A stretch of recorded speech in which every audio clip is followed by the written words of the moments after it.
Yo, what's going on, everybody? We are live. Welcome back to another live stream, guys. We are back in the building yet again. We're getting ready for the Crypto Breakfast Club coming up here right around the corner. And today's topic of discussion, best crypto narrative, best crypto sector to invest in for the rest of 2024 and 2025. So we're going to get a lot of different people's opinions and thoughts and where their heads are at in terms of what they want to prioritize as an investment right now. And I think it'll be, great for conversation as we kind of dive into a big topic because, there's so many different directions you can go in the crypto market, whether it's meme coins, RWA, AI, Dpin, gaming, layer ones, layer twos, right? I mean, so many different ways you can go about this. And I think it's important to kind of, parse out what you want your strategy to be by listening in to a lot of different folks. I think today will be very beneficial, for a lot of people. Guys, we put a lot of effort and a lot of time into these 2-hour spaces every Monday through Friday. And I just want to say, pick up my wrapper. Just want to say thank you to everybody for showing your support. And if you have not yet, followed me on X, subscribe to my YouTube channel, it would mean a lot. We show up every single Monday through Friday. We absolutely love it. We're putting a lot of time and effort into these spaces too, to try to make them beneficial, not just a space that, hypes up a meme coin or whatever, which is totally fine. I'm not against it, but I really want these spaces to have substance. I really want these spaces to be unique and different and really beneficial for everybody. And that's really what we're striving for here. Because not a lot of people are doing it this way. Right. So it really does mean a lot to me when you do subscribe and follow the channel and all of that. But yeah, best crypto investments for 2024 and 2025. Guys, if you're on YouTube, smash the like button, fire up some comments. Let's get this thing out there and rolling. I've got some ideas on my top investments, my top strategies, that's for sure. And can't wait to share some of those thoughts and opinions during the space today. It's going to be a lot of fun. So can't wait to get in there and break it all down. Here in about 7 minutes, we'll be going live with our space. And you guys know that's something we do every Monday through Friday. Every Monday through Friday, 9:30 a.m. Eastern. We go for 2 hours and we rock and roll with it for 2 hours every Monday through Friday. So looking forward to that. Having a lot of great voices here with us every single day. And it makes for such a great space. So definitely looking forward to another great one here today.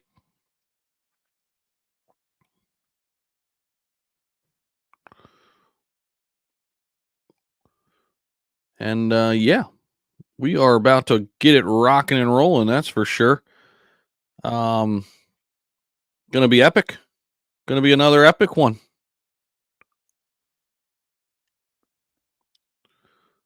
I'm actually doing a better thumbnail because I just rushed to put it up here. But how's everybody doing this morning?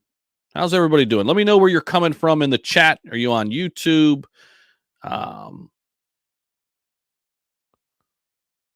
Where are you guys coming in from? I want to hear from you guys.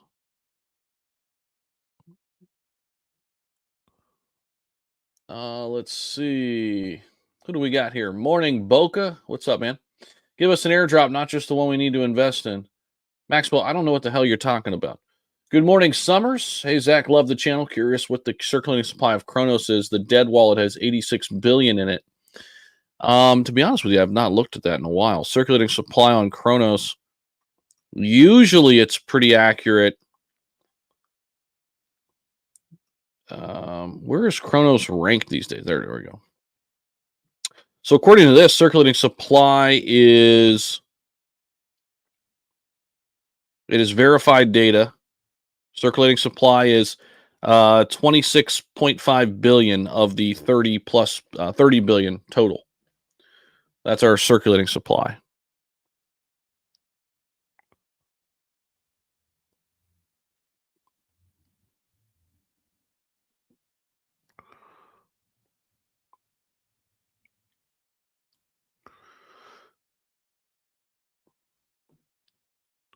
Pretty solid.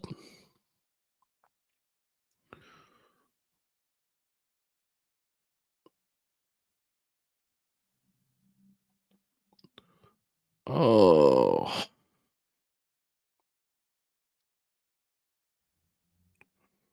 Actually, we're going to make this green so it pops a little bit.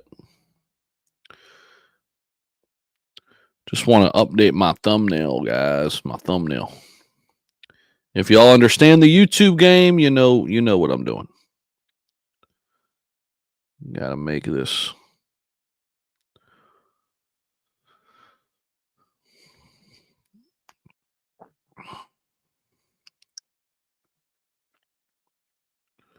All right, let's see here. Boom.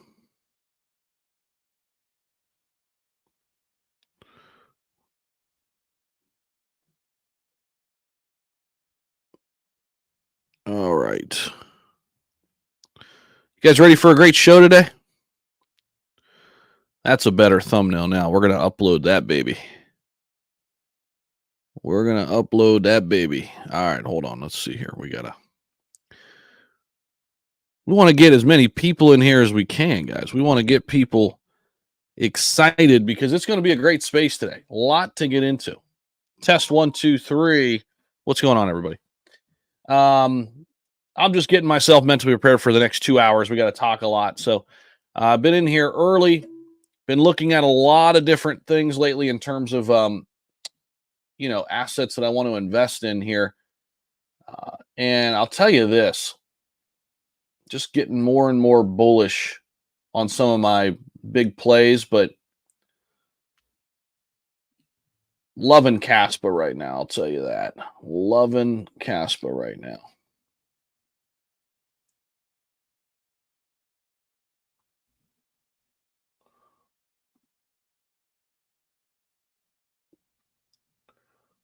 We are loving it.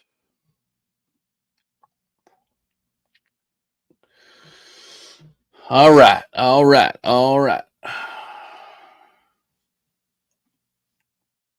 There we go. All right. Smash the like button, guys, on your way in the door if you haven't already. We're going to get this thing fired up. What's going on, y'all? All right. What's the market doing? Pretty flat still, right? Injectives coming up. I told you guys INJ was an interesting trade here from yesterday. Cardano's up almost 6%. Brett's up a little bit. That's good to see. Ooh, Nairo looks like it wants to continue its trend up. I'd be cool with that. What's up, y'all? All right, guys, we're getting ready to start the space. Talk about Algorand. I need a quick 10x so I have more money to throw around. Throw me some alpha. Hey, Boca. We could get a 10x here. Well, if you would have got in on the bottom here when this thing started reversing yesterday, I think Nairo is going to go here. A lot of FUD, but look at the volume. 10 million in volume. Back to a 70 mil market cap. I think Nairo, it's followed by the official SHIB account, guys. I think this thing's going to go.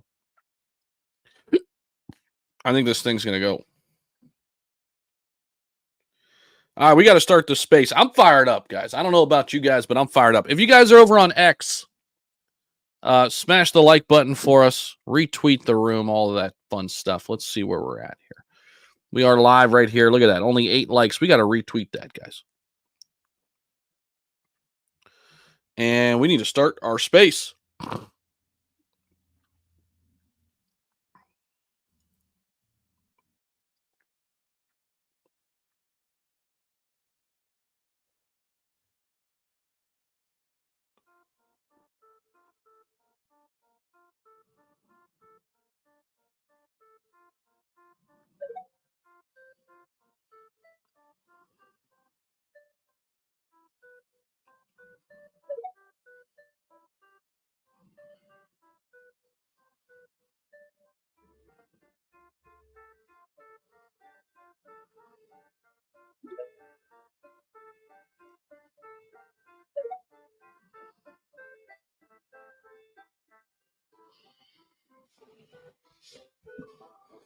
We are getting ready to rock and roll, ladies and gentlemen.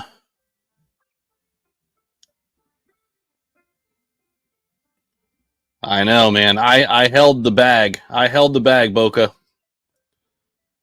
I'm liking it.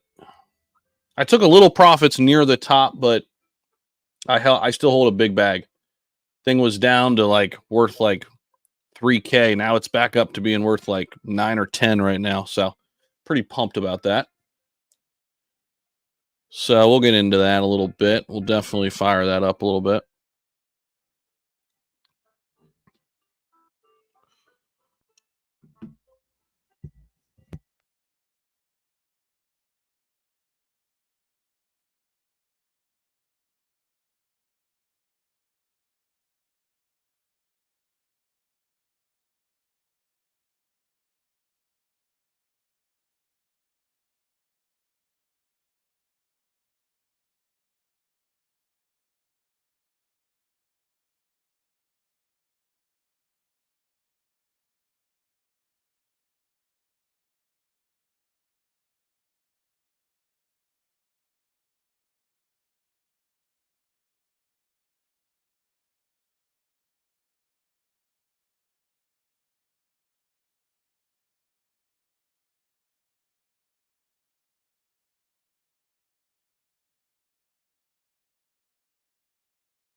Ethereum, Bitcoin. There's a couple other ones, a couple of gems, but yeah, that's kind of what I've been doing the last, let's say, 24 hours. Really trading Nairo. Yeah, no, let's start right there, because that, I mean, with the market kind of being pretty boring, that has not been boring the last 24 hours. It went up 180% yesterday. So there's been a shit ton of FUD thrown at Nairo, however you want to pronounce it, tomato. As long as it makes us money, we don't really care, right? So a lot of FUD, and I held the bag, Zach. I took a little bit at the top, barely basically got my basis back, and I held the bag through this big FUD. I'm like, eventually this thing's going to reverse. And of course, yesterday we see it go up 180%, working on a green candle today too. 10 million in volume coming in the last 24 hours. We're back to a $70 million market cap. Keep in mind, guys, this is Nairo on ETH. There's a lot of competitors out there. Now we're looking at Nairo on ETH ending in 2637 contract. There's a lot of different ones out there. This is the one we're looking at. it's followed by the main SHIB account. And I know from personal dealings here, they've got a lot of the main SHIB people running the marketing, a lot of people from Brett. I mean, so these are all coming, these people are coming from very successful projects. So it's not just, throwing a dart here and hoping. There's some substance here is really what I'm trying to say. Right, Zach? Yeah, the narrative behind it is great. I mean, the sister dog, the Doge dog, and to see what that did while the market was flat just tells me what it's going to do in the bull run. Do you know what I mean? So, I dumped it completely at the top. I sold everything because I knew it would retrace. It was just finding that level. Once I saw the FUD, we talked about this, I think, last week. Once I saw the FUD coming out, that's bringing attention, and I buy FUD. So, I got into a smaller position, and then yesterday I really just traded it. You know what I mean? Because I'll do it on two different wallets. I'll keep my long position, and then I'll have a trading bag. Yeah, I know. I sell everything at the top. Don't give a fuck because I know it's going to go down, and then I'll just get into a better position. He's laughing at me, but that's how I trade. You can hate me for it, but it doesn't matter. Just because you sell something doesn't mean you can't get back in it. There's no law that says, holy shit, you sold it. You can't trade it again. So I use that to my advantage. 100%. 2 days ago, Zach, it was a $20 million market cap. As we sit right here today, it's a 70 million. That's how fast things can change. And that's how crazy crypto is in general. Even during boring times in the market, there's always some exciting shit happening. That's why I love this space more than anything, because there's just always something going on. If you're in this space every single day, hours upon hours every single day, you can find ways to make money. You can find ways to better your portfolio. It's just putting the time in, putting the effort, understanding the narratives. I'm looking at the hour by hour right now, Zach, and it just looks absolutely phenomenal here. This V-shaped recovery that we're watching right now. So yeah, absolutely. Yeah, and because I'm a day trader, so I look for that kind of volume. Because if not, you're going to be sitting in these positions for 3-5 days, and anything can happen. Within that. So I look for like multi-million-dollar volume. That's why I'm a big trader in Bitcoin and Ethereum. It's there all the time. So when I find something like this is just faster money. Really. I love the narrative behind it. Yeah, my bad. Sorry. I'm all excited. I'm like way too caffeinated. So if I'm interrupting people today, I'm like, just tell me to shut the fuck up. I'm like way too caffeinated. Sorry. Go ahead. No, you're fine. I think I stopped. You're like paid. He's laughing over there because he knows he can't shut his mouth when people are talking either. And he doesn't even drink coffee. I think he's drinking tea. I'm not that bad. Cyanide. I'm not as bad as paid. Yeah, you're not that bad or that funny, but continue. We didn't ask you to step in here. Hold on. You don't even know about Nairo. You don't even invest in this. Go trade Waka Flocka if there's any liquidity left. Listen, all my Waka Flocka liquidity went into Hina. So where are we at? Oh God, dude, that was a shit show, wasn't it? You guys cracked me up. Yo, so shit. What was I gonna say? This dude drink way too much coffee. I don't know, man. I'm on like some other shit right now. But Paid, go ahead, man. What's up? No, I'm chilling, man. Markets are marketing, They're just doing what they're doing. I'm not excited for shit right now until we get past fucking, 65, 70K in Bitcoin again. I'm sorry. Like at DCA, I think it's going to 40K. I said that yesterday before I got off. It's going to 40K. This is my opinion, but it's the best time to buy. Not financial advice, of course. But it's the best time to DCA into some stuff. Like you were saying, Zach, yesterday, don't fucking just dump a whole bag into anything right now. Just, go in slowly because this market could turn right back around. You have a nice little recovery going on now. Okay. But then all of a sudden we're at 52 and everyone's like, oh my God, the world's ending. It's like, well, paid XPO told you it's going to 40. So y'all didn't listen, but whatever. Paid's like the Karen of the space, but on your, I'm going to counter you on this page. If you think it's going to 40K, why would you DCA in right now? Why not just wait till 40K? Well, I mean, if you're looking at Bitcoin, just like Zach does, or like other people, just buy a little bit every day. Just buy a little bit every day, No, there's no mic dropping. What the fuck? The mic wasn't even plugged in. Now listen, all you gotta do is buy a little bit every day, in your favorite place and keep going. Because the thing is, it could flip around at any moment, period. It doesn't matter. It doesn't, any moment, one catalyst this afternoon, I could get on the phone with President Trump right now and be like, yo, say something. He does it, and all of a sudden, Bitcoin's at 150K, and you know what? It didn't go to the 40K, it would have went to 40K, but I made my phone call, and that's how I look at it. That's how I look at it. You never know. Like you're talking about, Nairo, whatever the fuck dog we're talking about right now. It went up 180%. Tokens do that all the time, right? No, listen. Zach, wait right there.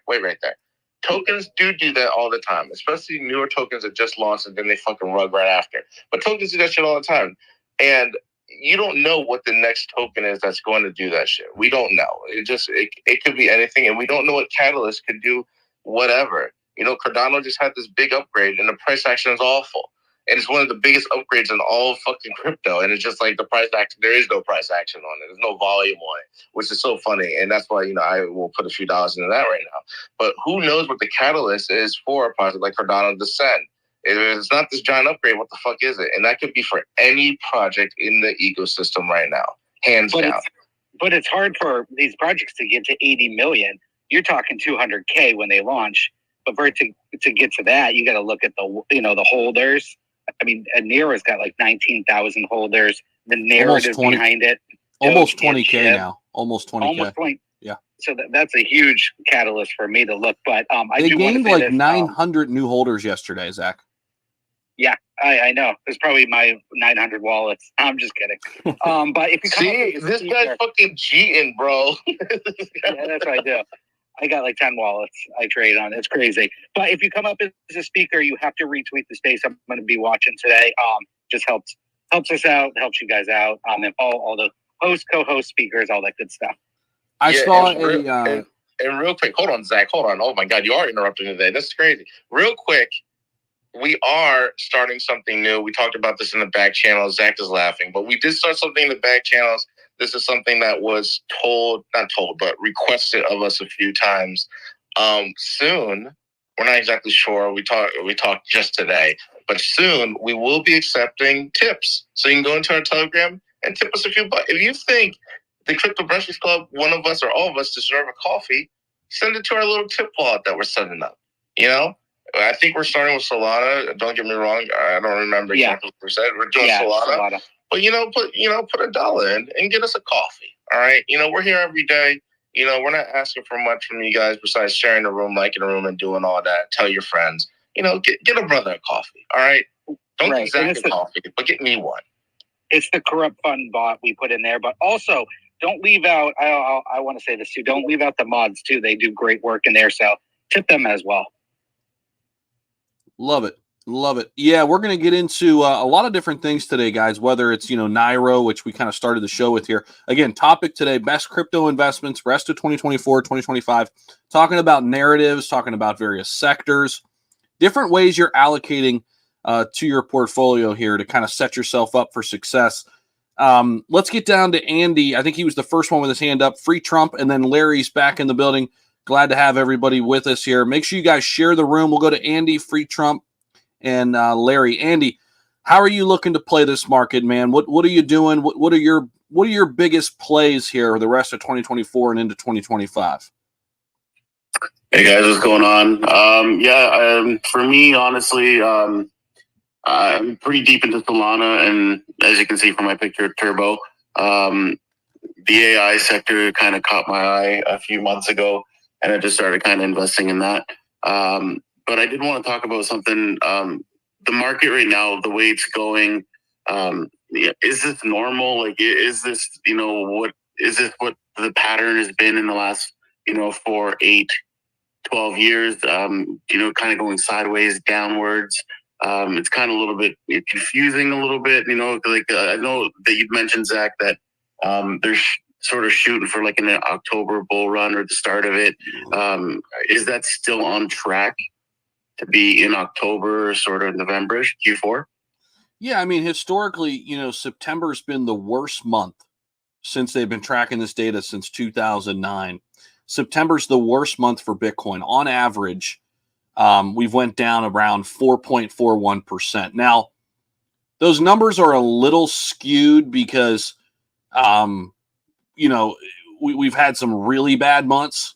Like for instance, like in 2011, we went down 37%. But for the most part, data is data. Like, and we've got some time here, like since 2009. Now here's the caveat.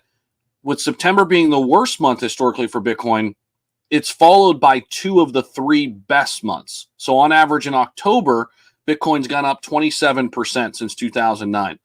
On average for November, Bitcoin's gone up 36% on average since 2009.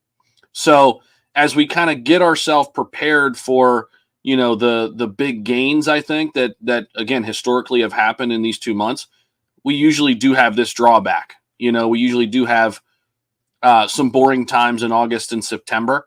And that kind of prepares us for the next leg up. I think Larry mentioned it yesterday, and I agree. It's like, this is kind of, we had that little pop in March, kind of a mini bull run, then things kind of get stagnant again, and then the real bull run hits, later this year potentially, and then into 2025. By the way, the third best month on average for Bitcoin is in April. So the 3 best months, November in this order: November, April, and October. Best 3 months for Bitcoin. So and this is the same thing could be said here, Andy, for the stock market too. Somebody can correct me if I'm wrong, but I think September is historically the worst month for the stock market too, right? So when we look at it that way, I think this is to be expected a little bit. And, there's a lot of uncertainty. I think we talked about this yesterday too. There's a lot of uncertainty right now. What are they going to do with interest rates? Who's going to be winning the election?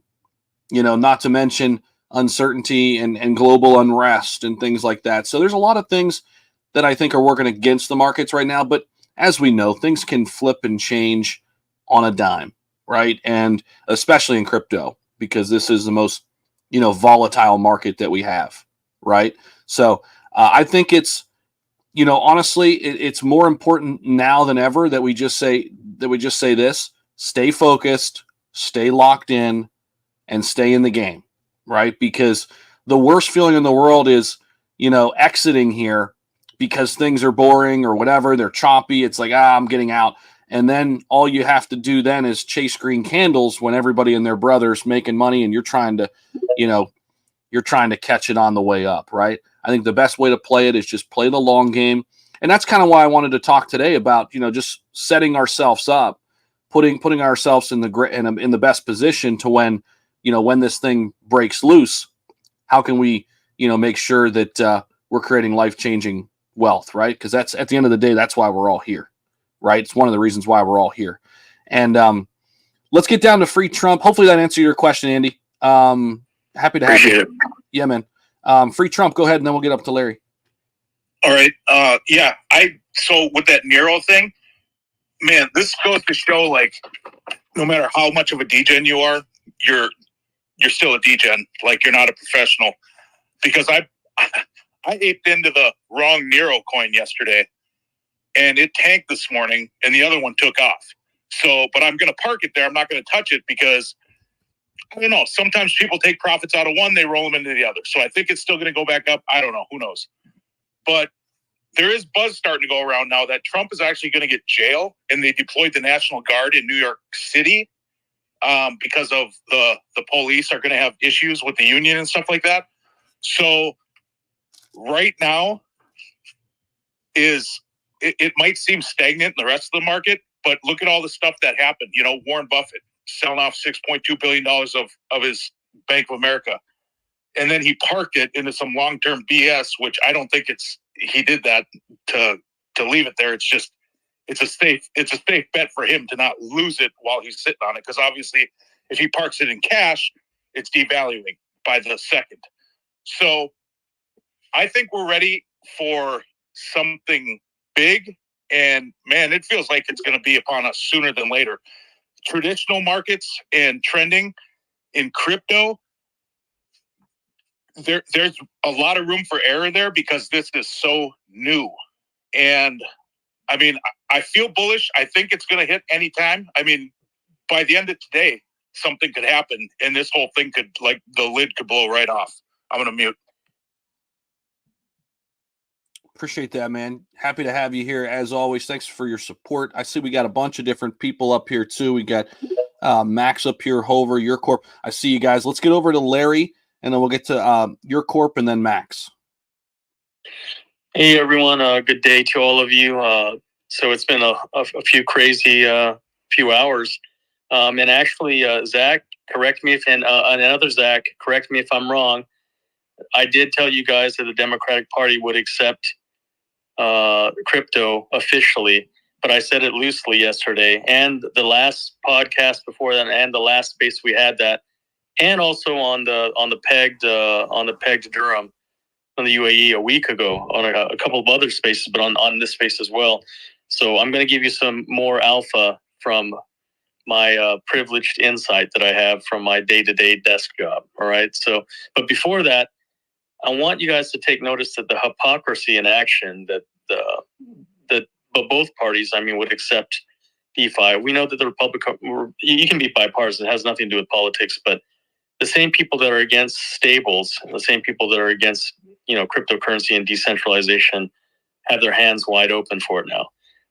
Everything, USDT, ETH, Solana, any coin you can give them, they'll take, right?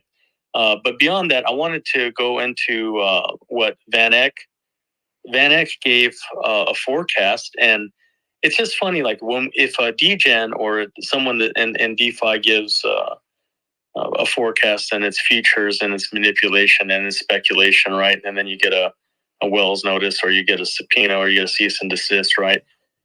But Van Eck's, estimated that Bitcoin would be at 100,000 and that Ethereum would be at 20,000. And I will tell you that Van Eck is not in the business of speculating to draw down or FUD its own financial products or its investments, firstly. And secondly, I will tell you that there will be two more countries, one country that's from the BRICS group and another country that's from what we call the West or OPEC, that will have, a pegged stable token that they will make legal sovereign in their countries. And as well as that, the news for China, deprohibitioning Bitcoin for Q4 is really the real deal. They're doing that alongside with Russia, and have been co-developing legal guidelines with Emirates for the last 3 or 4 months. I know that because I've been consulting HSBC for the last year. So I will tell you that all of these things come into place, and then when you have that happen in China, you have over 1 billion people that are gonna come in, full steam on Bitcoin and any other alt token or DeFi commodity. And then on top of that, you have all of the Bitcoin that's not available on the market that's going to go on the market. So if you look at that trifecta of conditions, and I'm not giving anyone any financial advice or any estimates, but I will tell you that, Zach, you have to back me up on this. I said this a few times already, and it came to fruition today on the news, that this is just common sense. I'm not an oracle, but I'm privileged to have some insight from my day job. But if you put all the pieces together, you just have to be patient and wait. The fog is going to lift. And again, all of this market volatility and downturn in the market is just, again, leveraged by the powers that be to give themselves a better buying position in the arbitrage.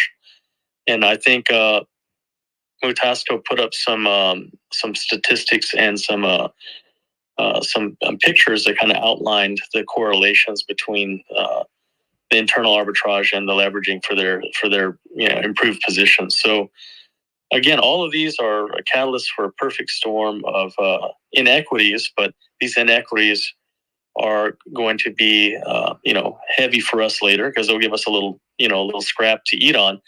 But at this point, I think a little scrap would be a huge scrap in the grand scheme of things, because they're going after huge amounts of money, and they're accumulating every Bitcoin.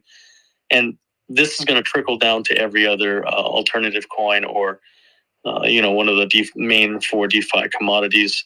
And as far as Cardano is concerned, they didn't pump off of their upgrade. But again, I think I can't remember who said about being a professional degen, that you can't guess what's going to be right. But you remember Cardano has been getting money from the Yamagachi-gu in Japan since its inception.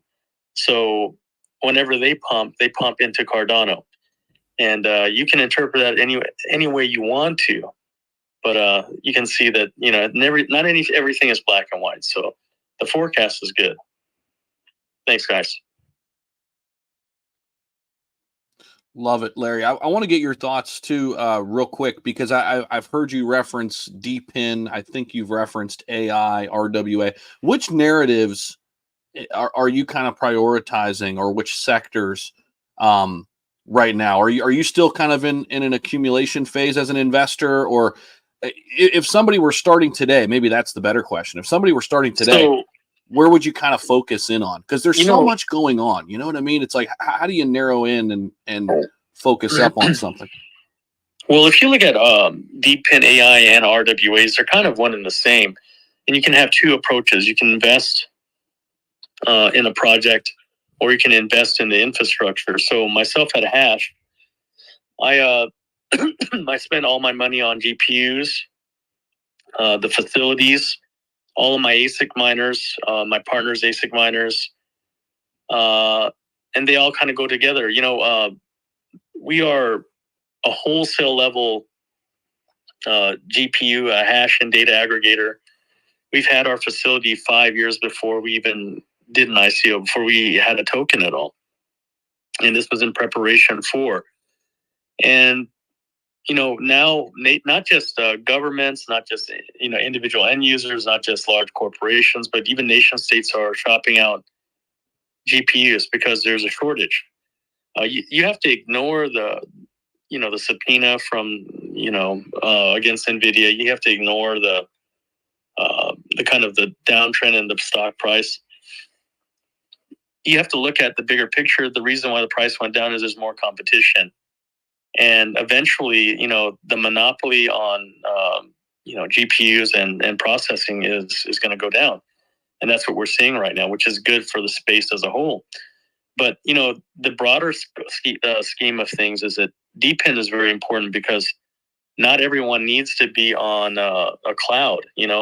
Let's take a deeper dive. I'm really happy that you asked me this, Zach, because if you're on AWS or you're on Azure, you're in someone's server in someone's basement or in a closet, and you're sharing all of that bandwidth with lots of other people. And if you are somebody, say if you're like an Oracle or Consensus, you have one GPU of processing power. You might have one GPU to your name.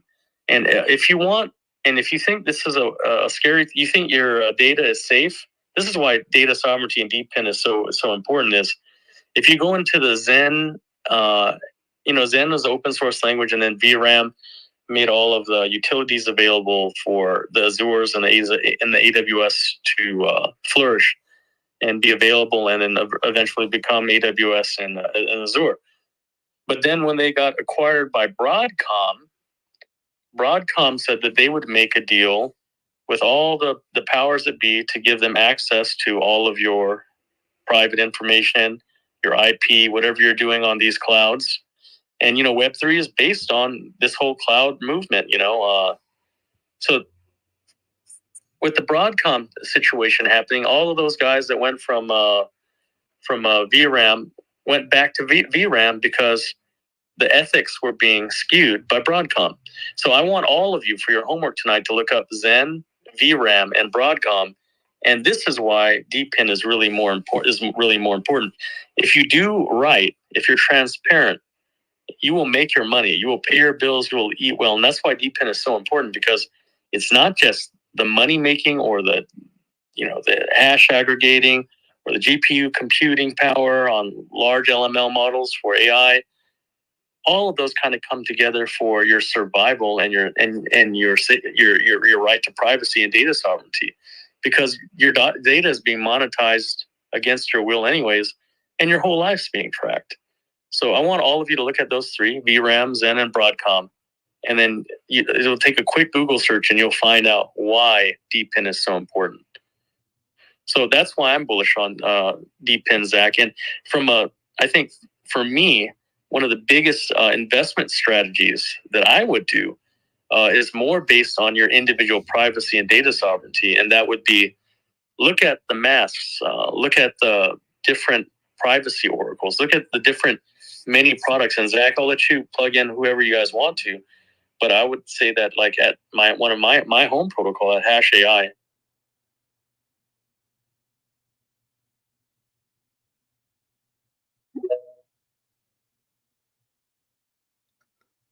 Did we lose Larry there for a second?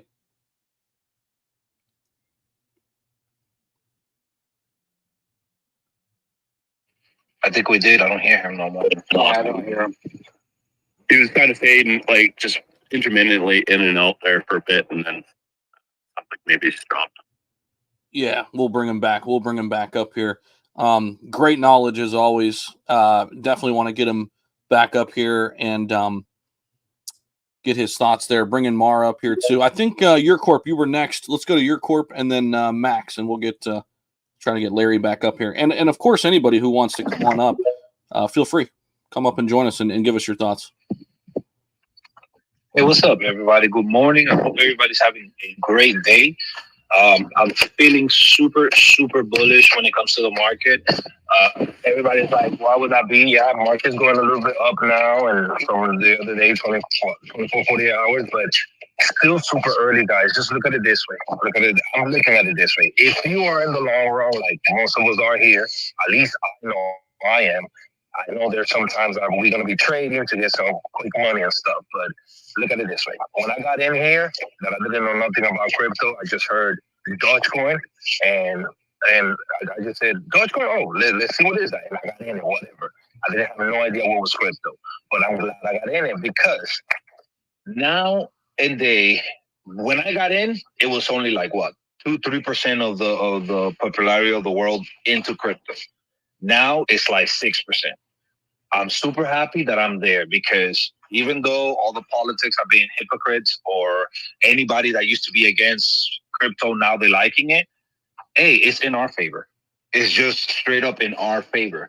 I hope they don't change the politician. They don't change their mind once they're in power, and then they'll mess everything up, do a 180 and F us in the pretty much back when it comes to crypto regulations or whatever we want to do with it, or taxes. But I do know that all of us here are already winning, no matter what. We are already winning because we are one of the first ones into crypto.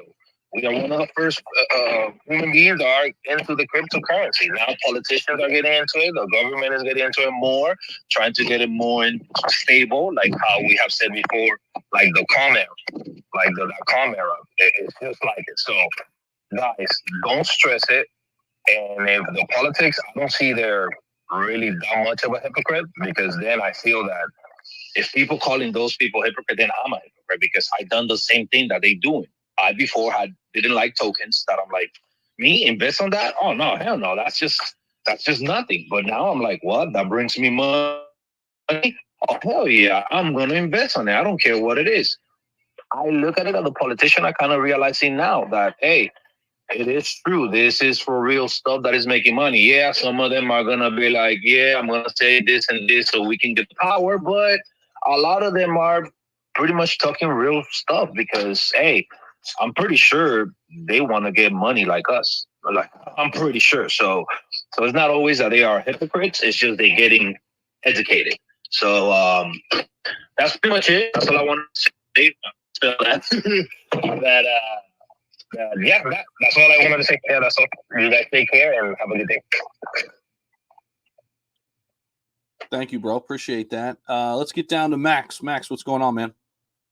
Good morning, everybody. I'm looking at the the DXY right now, and it's interesting because like usually Bitcoin and the DXY are inversely correlated, right? And they've kind of been moving down together here, which is, I mean, it's in the past, not long ago. I guess I don't know, it's a while ago now, but it inversely correlated again on one of its pumps.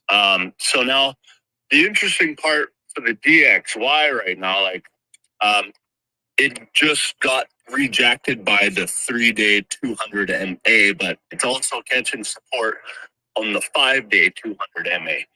Now, if it loses the 5-day 200 MA, that's going to be a very bearish scenario for the dollar, the DXY.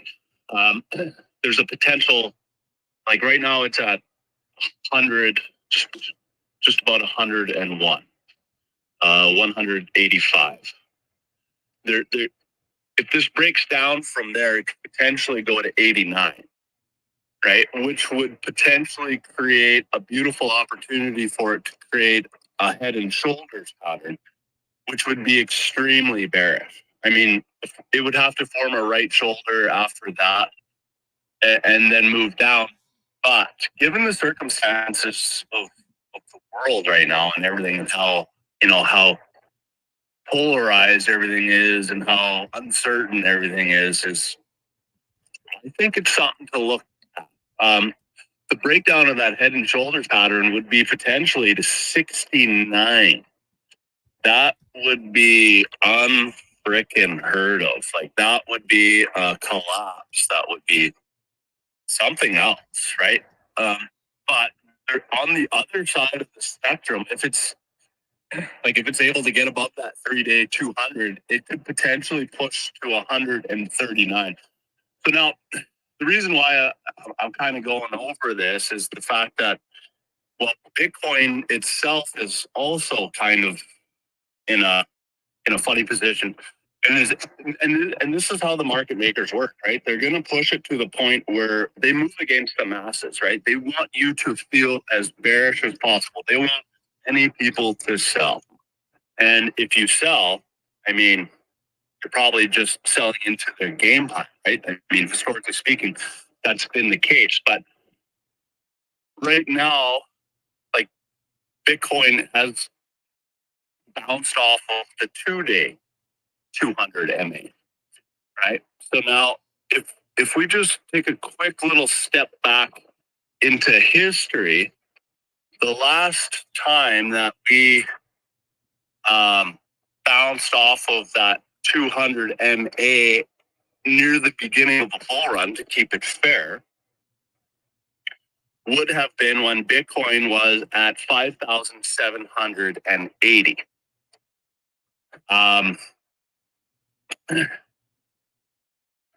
So if we want to look, Bitcoin's historically bullish, right? The 200 MA on the 3-day, we've only broken that a few times in its history, and that happens during the bear run and right before the bull run. Typically, even in the 2020 run, COVID, we broke through that 2-day 200 MA. Yes, in December, and then we stuck below it till May, but then we got above it. But then there was the COVID shock. I'm sure you guys all remember the COVID shock, that big sharp TV recovery. That was in March. That particular shakeout shook me out of that run because of all the fear and propaganda that was posted on TV and people dropping dead in the streets and yada, yada, yada. But the reason I'm bringing this up is we're at a point in the market where historically things are about to change from one narrative to the other. We've been floating sideways for quite some time, and that creates a bunch of uncertainty. With people don't have patience. We know this. That's why people generally sell in loops and they act on their emotions. I think there is a potential opportunity. I mean, I'm definitely, if things drop below that 3-day 200 MA, guess what? I'm not going to do the same mistake that I did last time. I'm going to buy And like, this is not financial advice for anybody, but the charts don't lie. And yeah, I'm still bullish. I mean, there's not a whole lot to be super bullish about, but historically speaking, I'm fucking bullish.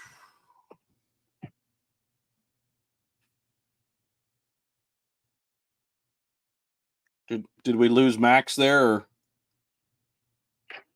No. I just yeah. I mean, I don't know. Like, technically speaking, you guys don't fumble your bags, please. I mean, do what's right for you, of course, yes, but during the last round of 2020, I sold bags that were going to be multi-million-dollar holdings, and I sold out. I missed out on.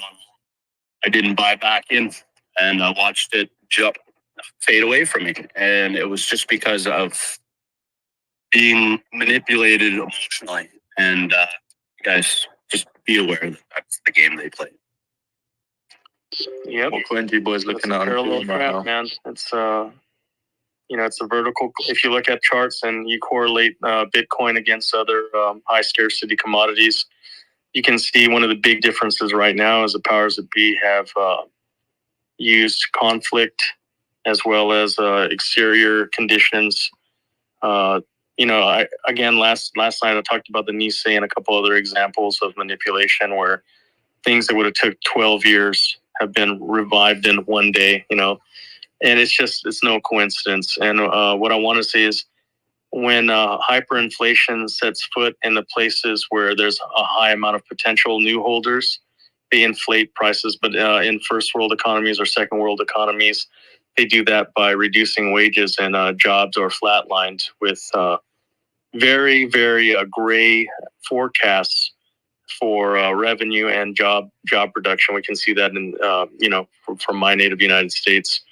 But on top of that, earnings versus raised taxes. They never talk about how much more tax they leverage against any of the different commodities, even your food that you're consuming daily. For example, if you go to somewhere like Seattle or like San Francisco or LA, food costs are so high, and they never place the expense of living or for example, mean housing rates or rental rates in real estate. They never offset those expenses into any of the prospectus reports. It's always good news, and they're doing well. But many of us are struggling to, like I was talking about, when we're talking about memes going down the cereal aisle, you see all those colorful boxes of, like Fruit Loops or Frosted Flakes, and now we have to look at the bag cereals, or we have to look at generic cereals, and we tell ourselves they're the same, and a lot of times they are the same. But what I'm saying is, it's not always put out how hard it is to live right now, how expensive it is to live right now, and it's a cabal to have it. We're trapped. It's a cyclic ring of death in some ways, right? And like Max was talking about, this is my saying. I always say, hard hands always right. If you can look past all of, and this because we live in the 24-hour news feed era now, where we can't deep process. We don't have time to process another opinion. We can't use common sense.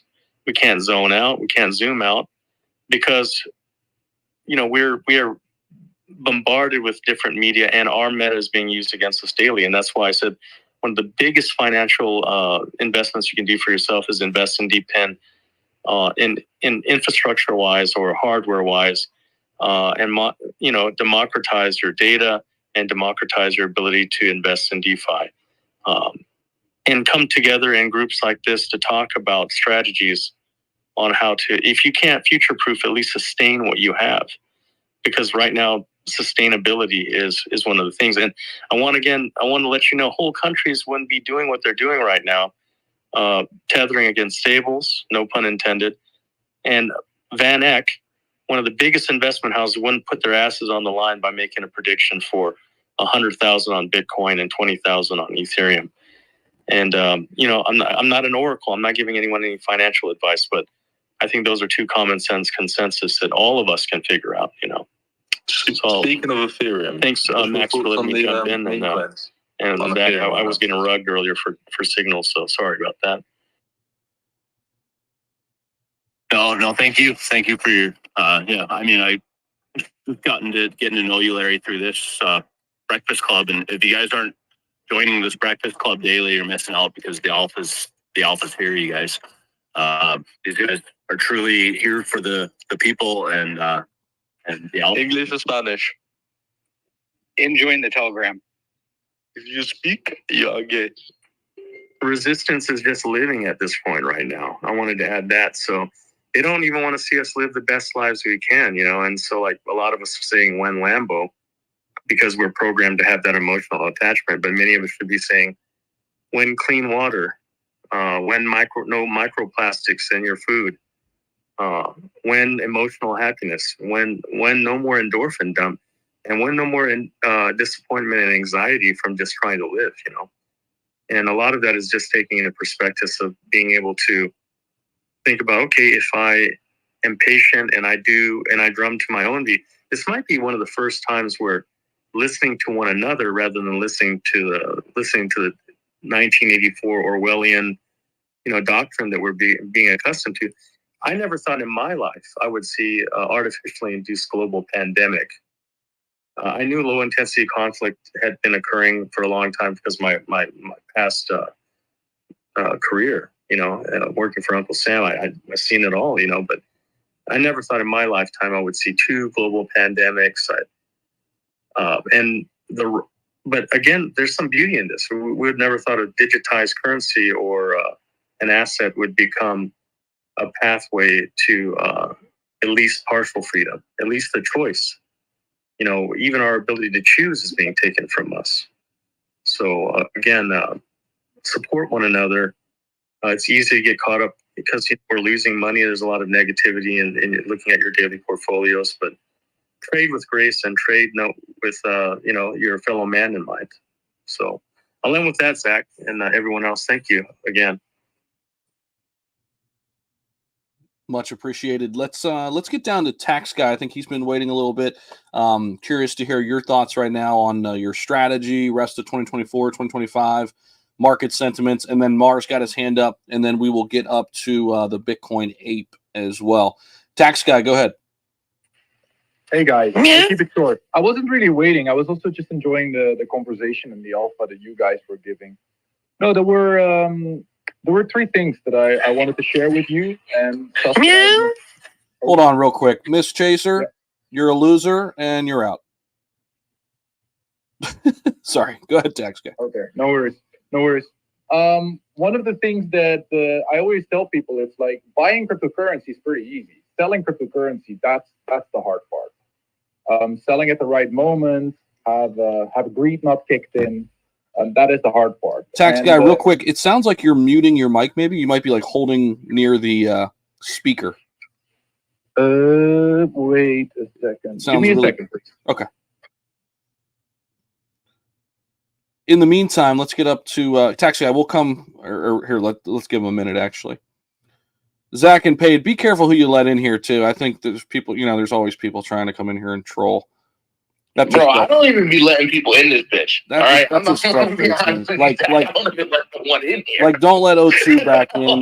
Like, listen, here's real quick, guys. Housekeeping here. We don't run these spaces like your normal, you know, spaces. Like, we try to make this super informative and actually like substance based, and not just a bunch of, you know, bros coming in and meowing. Okay. So if you want to add like actual substance and contribute to the conversation, we're happy to have you. Go ahead, Tax Guy. Yeah, and also the only troll in this room is me. All right, and I'm halfway trolling today. All right, I'm not even trolling fully today.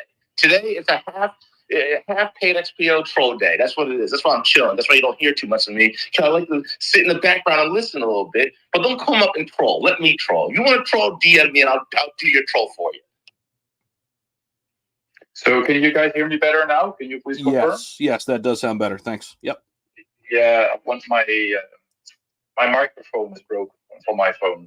But yeah, what I wanted to say is like the selling part, that's the hard part. So you really need to, or at least me, I'm really preparing for it, because actually like a few months ago when the market broke bearish temporary, actually my personal trainer started telling me that he went all in for crypto. And I recognized that as a top signal, but I didn't act on it.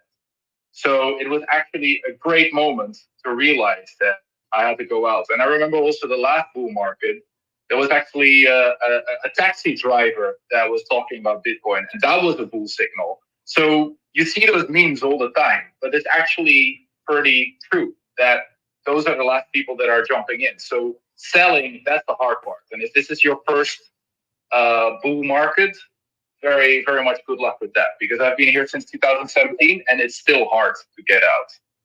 And then the second thing that I'm currently reading a lot about and also speak with my clients about is the global crisis and the changing world order. I don't know if anyone of you read Ray Dalio's Changing World Order, but that is happening, and they predict a starting signal in 2025. So I hope that is a boost for crypto, but if people are pulling their money out of the markets, let's hope that they move it into crypto and not into cash. And the third thing that I wanted to add to this group is somebody just mentioned taxes and regulation. Don't really trust what the government is telling you. They try to scare you that they know what is going on. They know very little what is going on in crypto, actually. I spoke to the US ambassador last week, talked to her about like what she thought about airdrops. And she's like, you mean airdrops? Like when I drop photos from my iPhone to yours? I was like, no, crypto airdrops. And she's like, tell me more about it. And she was hired to move. So I'm a tax guy. I am focused on taxes in Portugal. So she moved to Portugal to analyze the market. And although she was a lovely person, she knew very little about crypto. And I hear it from all other governments and all other experts that governments are overloaded. There's an all-time low in government trust. So we're talking about like all-time high, but there's an all-time low in government trust. People don't want to work for the government. The government doesn't have any budget, and they know very little. Like if you go to the government office in Portugal, at least, everyone is great. What do 60 plus people know about crypto? Nothing. I am 34 and I consider myself old in crypto. Most of my clients are way younger than me and know way more than me. So those are the three things that I want to add. Like really recognize the top signals, read Ray Dalio's Changing World Order because it becomes more and more serious. And know that the government acts like they know more than they actually do. Thank you for listening. Appreciate that, man. Great insights. Let's get over to Mar and then the Bitcoin ape. Zach, can I just say one thing? Yeah, go ahead, bro. Yeah, all right. If you come up to speak, please retweet the space. I know a couple of you haven't. I am watching. Thank you. Let's grow this community. All right, the floor is yours, Mark. Thank you, man. Good morning, Zach. Hey, yo. Hold on. Guys, I'm going to say it for the room. Y'all don't got to say it. Don't come and disrespect the fucking stage, please. Thank you. Thank you, Paid. Yeah, you guys can hear me? Yes, sir. We got you. What's up, Mar? How are you? Yeah, actually, real quick, Zach had a question where we spend some Bitcoin, and it's funny. It's a funny question because I was with some friends on Club 11 a few years back. Dude, stop. Please tell me we paid. It wasn't me, but my friend did tip. He tipped with we did it. We paid, but he tipped with Bitcoin just to fuck around, and we're like, holy shit, that was like maybe that was actually before the pandemic.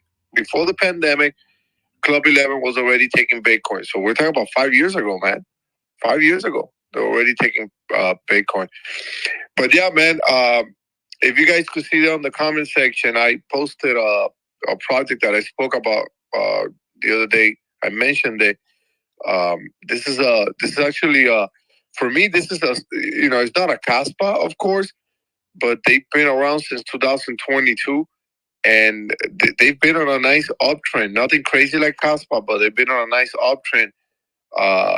During the bear market, and the thing that I invested. I'm not a tech guy, but the reason I invested on L1 blockchains is I don't want them to be a soft fork or even a hard. I want them to build something from the ground up. I don't want them to be a fucking copy and paste. I know I am on a few blockchains that have been that's a copy and paste because they are building something. They don't want smart contracts or stuff like that. They're not getting into that. But I don't want to go deep into the rabbit hole. But not being a fork, it shows that the team it's original. They're building, and that's when you get investors coming in because they're building something from the ground up. It takes work, it takes dedication, and that's when you could come in and say, you know what, you deserve my money and my investment. So yeah, I actually finished my portfolio a few weeks ago. Anything that I probably buy now, it's probably a swing trade. I did post it that I bought. I went harder on Dione, which is the L1 chain I was talking about, referring to. But it was more like a DCA.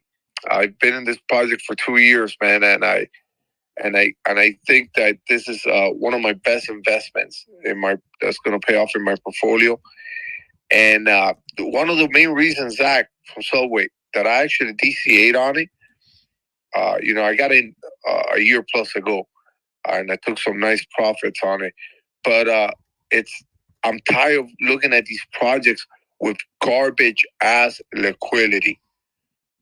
I'm just tired. I'm thinking, guys, there's one thing you got to think of. If your project does a 1000x, is there going to be money for you to get out? And that is actually not only the tech that these guys are building, and I think the Dione is going to be amazing, and I think the team is great. Now, financial advice, I truly think it's the best L1 out there on the $100 million market cap, by far. When I tell you this, now is the chart going to pump? That's another thing, because sometimes the price doesn't reflect on what they are building, but it's liquidity, guys. It's the last touch where I say, you know what, I'm going to go hard on this last DCA because I'm basically, my portfolio, I just can't be adding any much more already, and yeah, there was a few projects. I'm like, man, I'm tired. I've seen it. I have a few projects already that have pumped hard, and I haven't been able to cash out what I really wanted to because of the sorry ass liquidity, So that is like one of the last, the final decision on this chain where they got liquidity. So I'm gonna go for this, and Mainnet will be coming out in this month. And Zach, I did get in contact with one of the team members. Told him about the whole things you guys do here to see if they'll come up and you guys could work out something. But yeah, that's one of the safest place. Not any project that's under $100 million market cap. It's a higher risk, of course, than the blue chips. But I think this is one of the lowest risk projects and what they have built. But at the end of the day, I'm going to be honest with you, my best investment in my portfolio are the blue chips. The ones that are going to do the least X, because it's the ones I feel most comfortable with. The lowest risk, even though they're going to do less X, but I know my money is probably going to grow in the next bull market. And one last thing before I land this plane. You know what? I am a little bearish in 2025. It's just the way I see everything, what's going on around the world. I'm not bearish in the next, after September. I'm bullish in the winter. the thing about me is that I don't get overhyped for a bull market or overhyped for a bear market. If you get what I'm saying, I'm not gonna like, oh my god, the next. I could say it because sometimes you can't control your emotions, but the truth inside me, like, I'm not like, oh, this bull market is gonna be massive or this bear market is gonna be bad. I don't like to go that direction. I like to stay more neutral, like, because if you get too overhyped and shit don't go the way you were hyped about, you're gonna panic and you're gonna get a lot of emotions and you're gonna probably end up selling. So I don't like to like say, oh my god, this bull. I'm expecting a nice bull market, just like I'm expecting a nice bear market. And that's just at least the way I know I can control my mind and my holdings, because the hardest thing is not finding a great project. There's great projects out there. The hardest thing is holding and taking profit, And one last thing, we've been struggling. If you guys want to find a project also that's looking promising, believe it or not, in a short, hold it, long term or short term, look at projects in August and even September, or the last 4 months even, because we haven't been doing great. The market has been stable or dropping. Look at projects that have been positive 100, 200, 300, 400% in the last few months. That tells you a little bit of what they could do in the bull market coming up, and just like you've seen projects just going down, and it's just because the market is bad. But imagine seeing a project that the last 5 months has been, going up. That tells you that they're working on something special during this, whatever you want to call it, bear market, mini bear market, or whatever it is, But yeah, man, that's just my thought. I don't like to overhype myself. And yeah, guys, do your own research, not financial advice. This is one of my biggest holdings in my portfolio, Dione. And I don't have that many high risk plays, really. I only have I think 8 or 9, but the rest are all top 25 assets, because I learned from 2020, 2021. Yo, Mar, you kill me. I don't got that many high risk plays. Just 395,000. just eight or nine. Just 8 or 9. Man, I think Zach has 3,000. No way, man.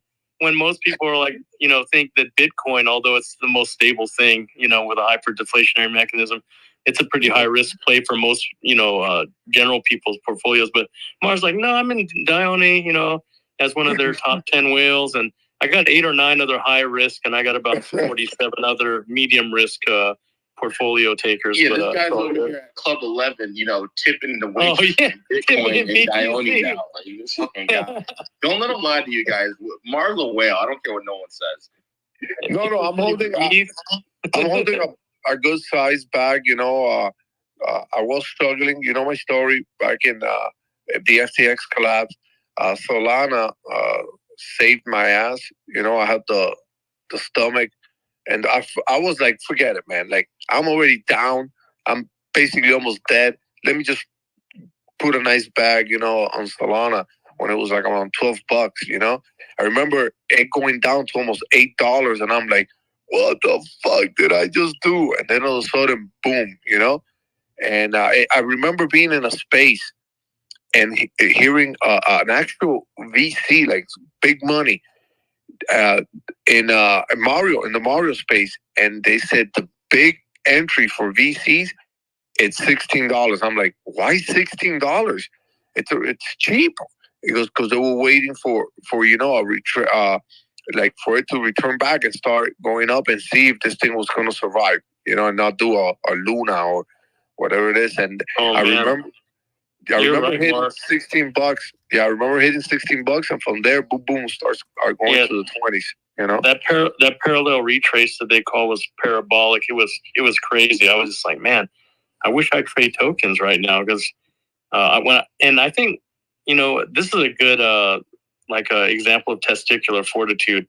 he said it's at $12 or $14. It went down to $8, but he said, it's only like $4 different. Let me just hold it out, and then you watch that space, and then it's karma, man. So no I just said testicular fortitude. Testicular fortitude. That's incredible. Well, I mean, I'm assuming that he has a pair because to stick it out with Solana, you'd have to have a pretty big set. So, real talk. Yeah, I don't know. My, you know what? No, don't actually go into details about that, please. No, I went in into all high risk plays, and I want the audience to learn about, see what I went through, man. I went through only high. I had no Bitcoin. I started my crypto portfolio with almost 140K. No Bitcoin, no Ethereum, no top 10 coin. The only one in the top 10 I had was, I think at that time, was Shiba. I think Shiba was out of the top 10. And that's when I got lucky. And an individual's like, yo, what are you doing? I sold mostly everything. And I bought Bitcoin, I bought Solana, I bought Ethereum, you know, during the FTX collapse. So I got lucky, you know. And Solana just did great. IVAX, I got IVAX super cheap, man, you know. But if it wasn't for that individual, I probably would have sold everything, just cash out, and I probably would have never been here. Probably just would have given up on crypto, you know. Great stuff. As usual, Mar, appreciate you, man. Let's get up to Bitcoin Ape's been waiting for a little bit. What's up, man? Good morning. He's got to retweet the space.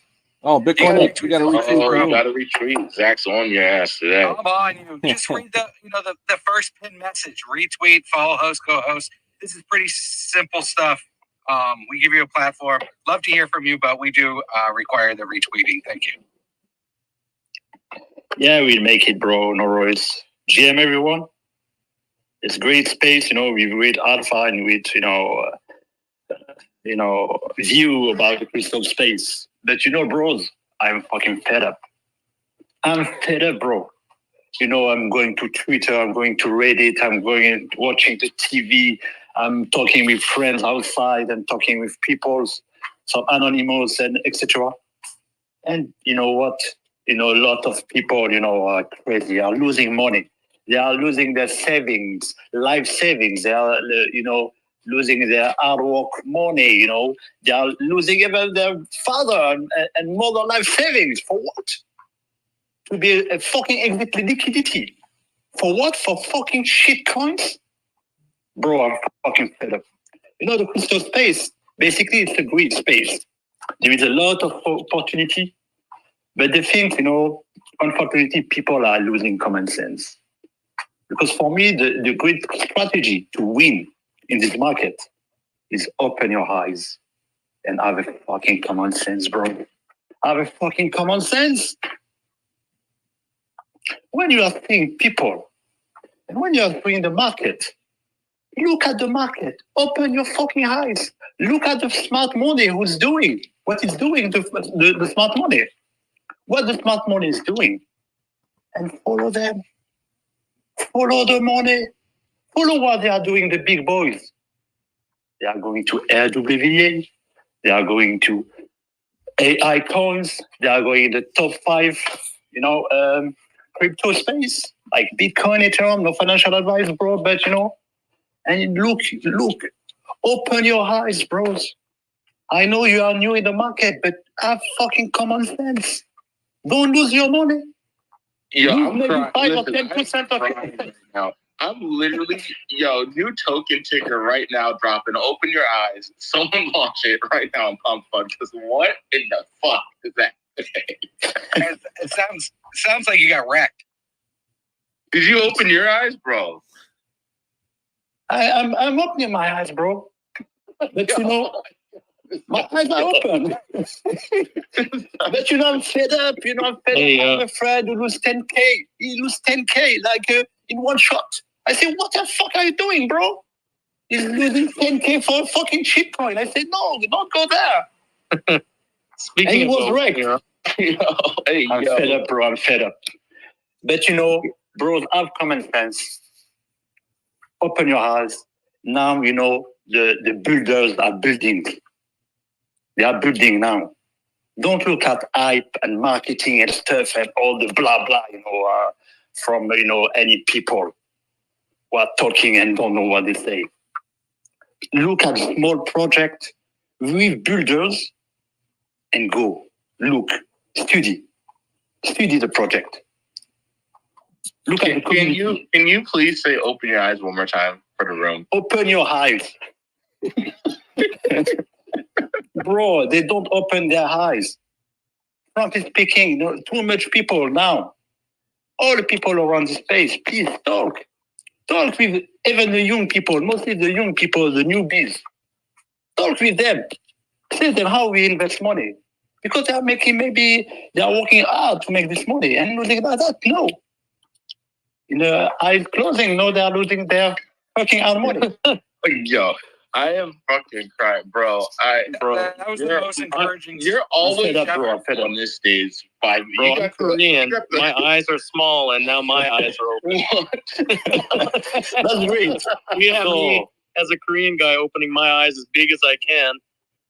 But Bitcoin, man, I want to tell you that it's really the truth. Common sense is one of the biggest denominators. You just have to, but it's hard for people to zone out on the 20. We are losing this common sense, bro. Social media are killing the common sense, bro. Frankly speaking, absolutely. Sometimes you talk with young people, or even the people with 40s and 50s.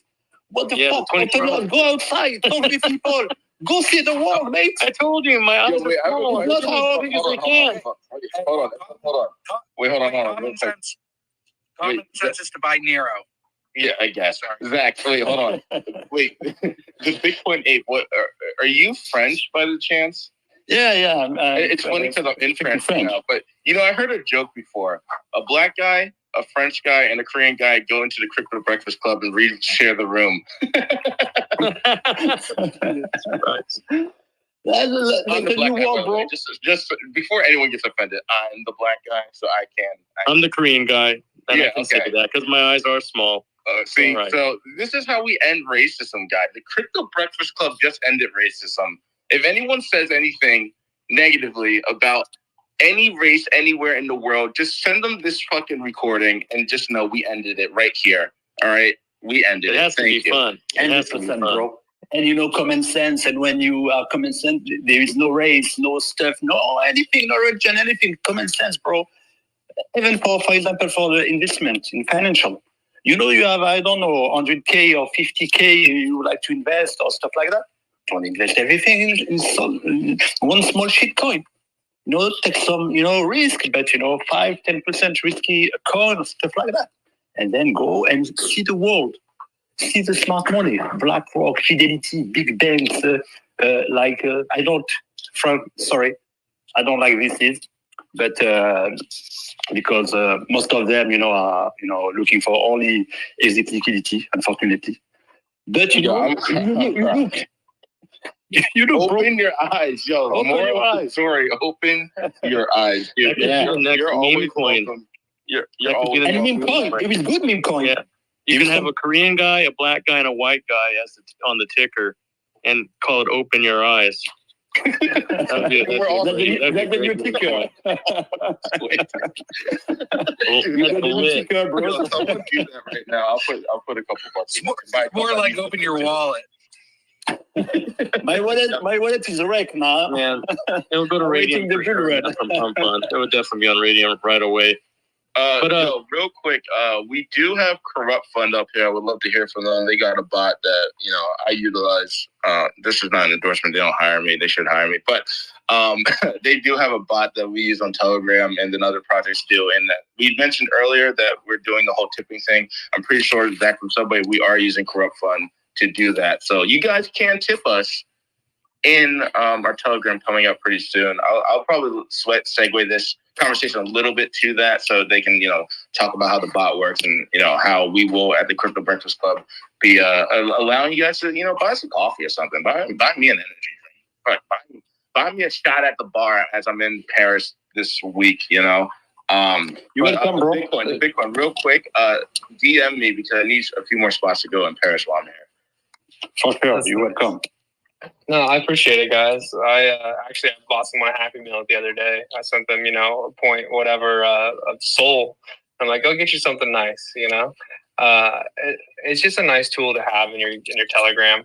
It allows you to not only tip Solana, AVAX, Base, all of our native tokens, but you can also onboard your personal token or your community's token and get that used as well, and be able to play games with it too. We have blackjack and dice within Telegram. It's really simple interface, all there for you to use. The wallet is super simple, super smooth to set up. And we also, I don't know what you guys have completely in mind for it within that group chat, but let's say you guys want to raise some funds for marketing. I'll show you guys how to go in there, and you can create a wallet to actually people to send funds to, like a marketing wallet. So you can like / add a marketing wallet within that Telegram chat. You can create a way for them to send to like a liquidity pool or a marketing wallet for projects, but also for like, what you guys are doing here for marketing or more content to be created. So there's lots of resources to be used with it, and a lot of ways to go about it. But no, we appreciate you for reaching out and wanting to and having interest. And it's free to use for any room, just to have the tokens that are on there now or to send SOL. But yeah, we're here to provide and try and bring some utility to communities that need it. Love that. Yeah, we're gonna. I don't. Zach, I'm sorry. Do you have an ETA on that at all, by chance? Yeah, right now. Oh, boom. So everyone owes us all coffee already. So let's start there. We'll start right now. Everyone get us coffee. Now, I'll hop in there and show the love. I'm going to answer a call real quick. I'll be right back. Sorry, I got the wife blowing me up on the phone, or else I'd avoid it. But I'm not trying to get yelled at. So. Yeah, she's trying to corrupt. She's just trying to corrupt the fun. Exactly, man. Exactly. And I don't have this testicular fortitude to not answer. So, dude, that's the next ticker, by the way. Just so everyone knows. Sure. That's the next hard ass. Tuesday, what? I just wanted to say something though. How about that quiet pump on BNB? By the way, that's I guess people are pretty bullish on BNB making it a backswing, but just noticed that it's retracing pretty hard. I'm surprised actually how hard it's moving, and I guess it might be on all this SATS news and their diversification and trying to become compliant. But it's moving a lot more faster than I thought it would. Just food for thought. Yeah, we haven't really even talked about the charts too much today, guys, have we? Zach, what's your insight? I don't know why you're laughing. Why do you laugh at me? We've been busy. We've been busy opening our eyes and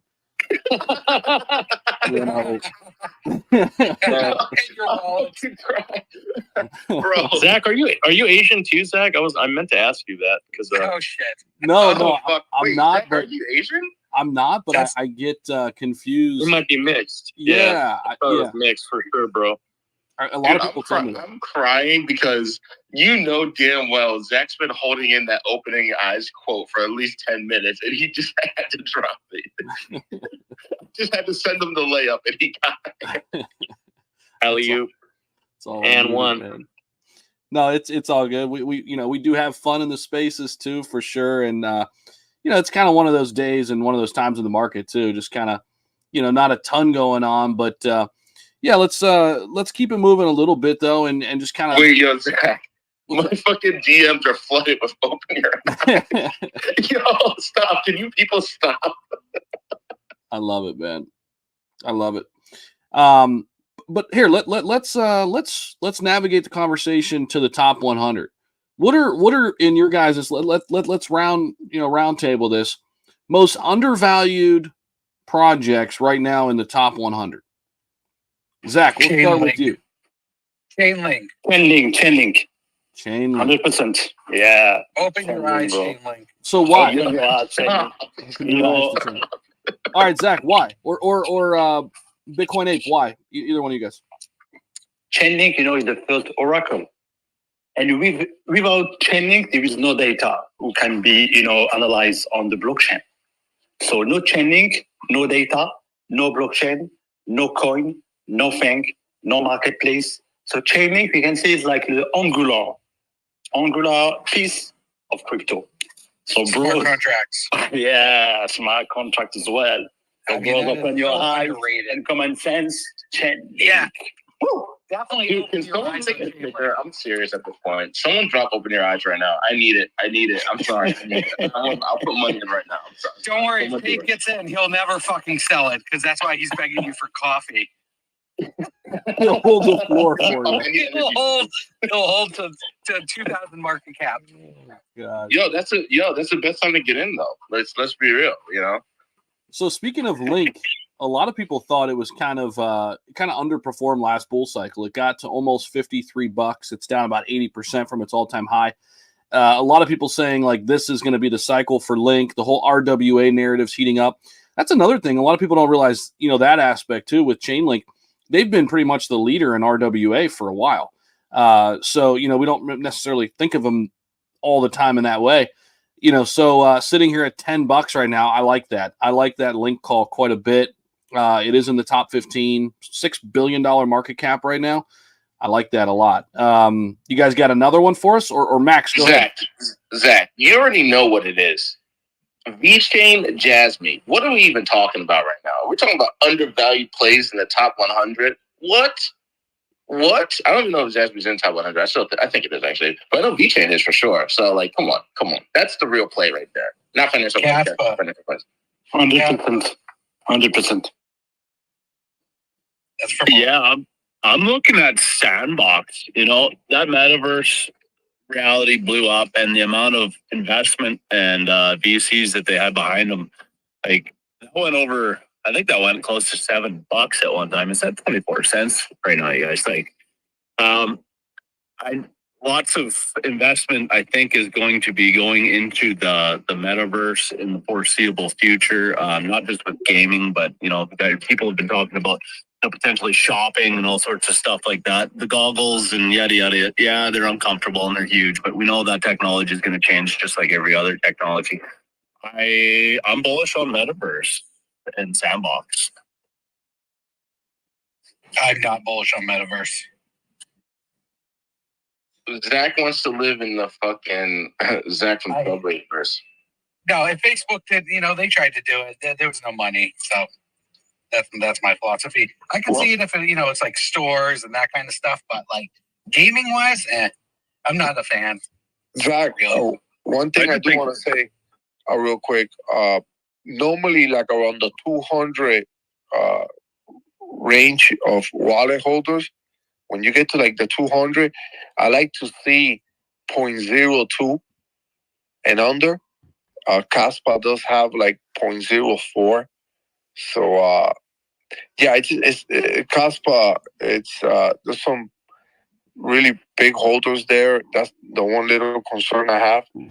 But it's still an amazing chain. But that's something that I like to see. When I start hitting the 200 range holders, I like to see on the 0.02 or percentage. I know that people could split their wallets, shit like that, but a lot of people don't, but yeah, that's one. It's not a concern, but it's something I wish would be lower on Caspa holders. I like it. Why would you want it lower though? That's my question.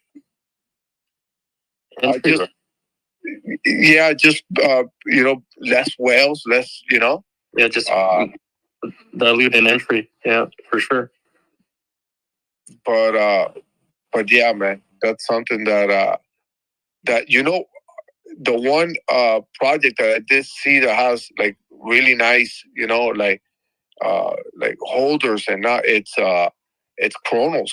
If I remember, Chronos doesn't have this the percentage wise of holders. It's really good. It's the holdings there. And what about DeFi? About Uniswap? I think there is some trouble right now, but it could be a good bargain for Uniswap, and they make very good in 2021, and they are still there.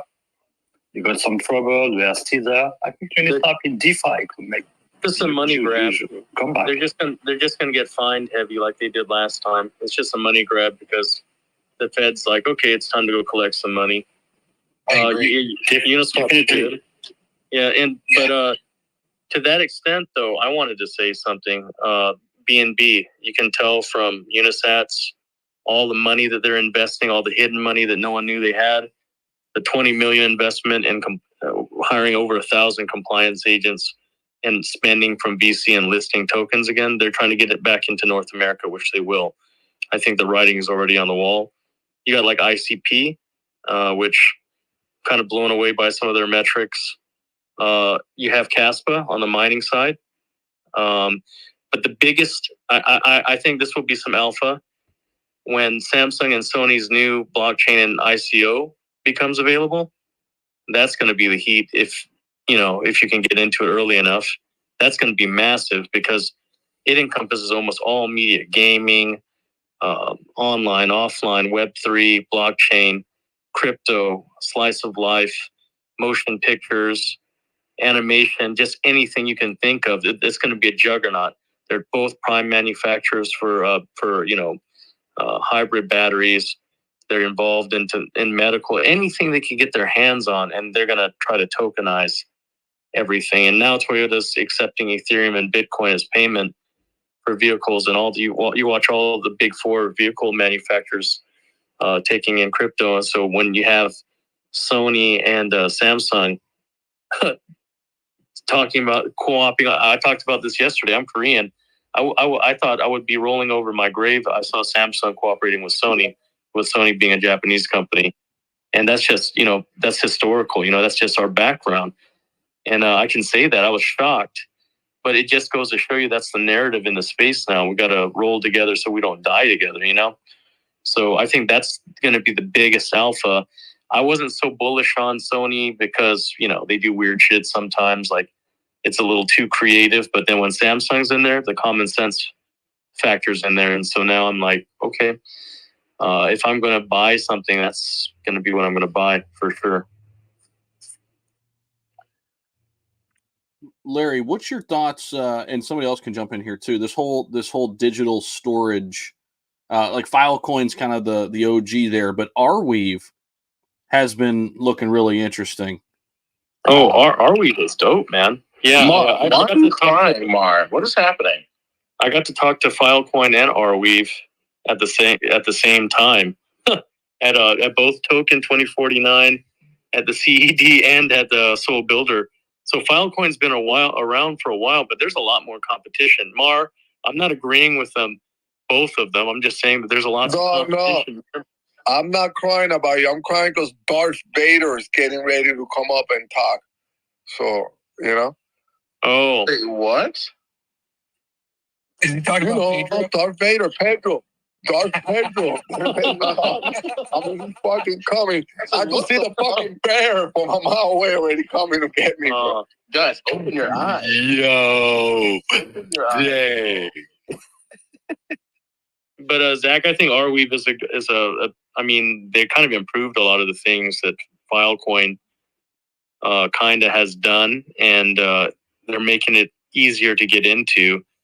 They do have, Arweave has some more disruptive technologies. I'm not plugging them or anything, but because I'm a security specialist and that's what I do, is I get to look at, both front end and back ends of projects. I've kind of been able to look and kind of analyze, and I think Arweave is going to, close the gap on Filecoin soon. There's a lot of data storage oracles and matrices that are available now on the market. And, like data monetization is a big part of that narrative. So I'm just looking at, that's a safe bet.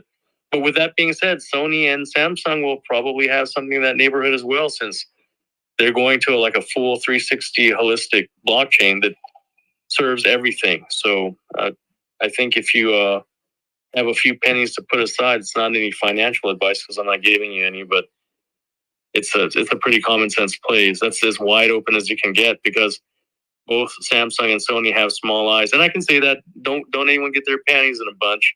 I'm fucking Korean, so I can say that. But I would have never thought that both of them will get together to open their eyes, bro. That's kind of like a kumbaya moment, bro. Wait, yo, the Bitcoin ape. I need you to say it one more time real quick, please, for the room.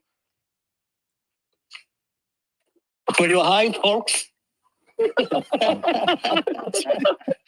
is it different every time? Hey, Bitcoin, can you say Koreans and Japanese open your eyes? Korean.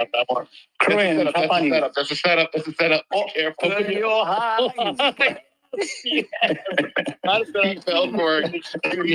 the token Korean guy here. I gave him permission. It's okay, bro. No setup. Can I ask a question about the Sony and Samsung blockchain? Yeah, let's do that. You got to Go put ahead. your question up. Okay, go for it. Jamie, let's do that, and then we'll get up to Pedro. What, Go ahead, man. What's like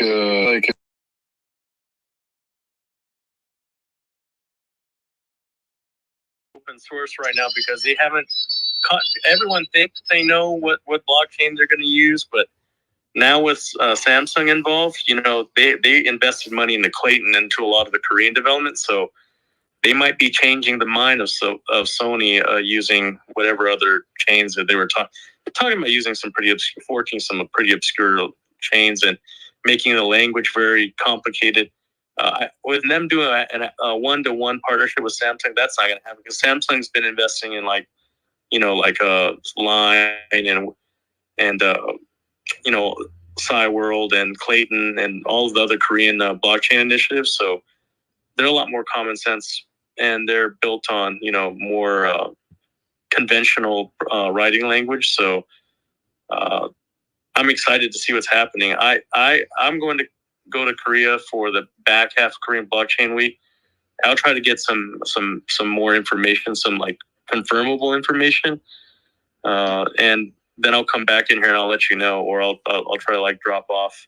And at Token 2049 in Singapore, I definitely won't get the lowdown because I have a couple meets with a couple of Korean developers, developing companies for their security needs for MetaTrust. So try to give you some more information, confirmable information on that.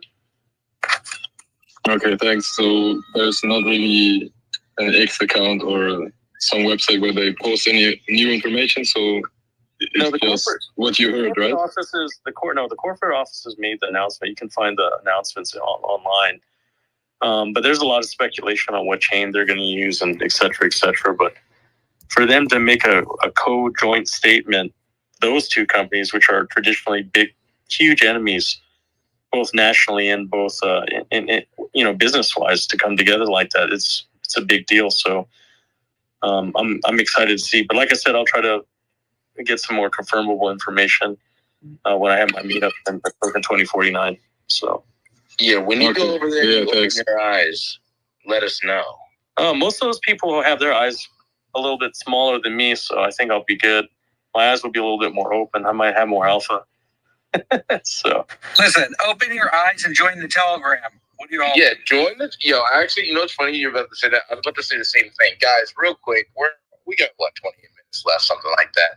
We need you guys to open your eyes right now and go join our Telegram. We continue the conversation. We're talking shit over there. We're having fun. We're rowdy, not all the time, but sometimes we're a little rowdy. So, go join the Telegram. It's in Zach's bio. Actually, we should probably pin it to the top right now as well, so people, ease of access for everybody. But yeah, join the Telegram. Let's keep talking. We can all open our eyes in the Telegram. Also, and open your wallets and get some merch. Yes. And open your wallets and get us a coffee. So I just posted I just posted something up there for you, Jamie, and for everybody else who wants to check it out. Samsung Next just entered crypto there. So there's a little information there for you, Jamie. But yeah, there's a lot of stuff surfacing around it. Let's get over to Pedro. What's going on, bro? Oh, here we go. Mark, get your tissues ready. Give him a second. You know what? He's already crying. First of all, I think it's Larry who was speaking about that fat alpha about what's going on with Samsung, and dude, that's huge, bro. Here's the thing about Samsung, right? Like we've seen them, since like the beginning, man, going through and just whenever they get into something, right? Like we always see them like in phones, but they're into everything, absolutely everything. And now that they're getting in, I think, dude, it is huge, dude. It's so huge. And so that was great alpha, crazy alpha. I think if they do launch, just because I always tell everybody, look, remember now that the institutions are involved here. Like what's the thing that they always do? They'll first push it up a little bit and then they drop it for price discovery, right?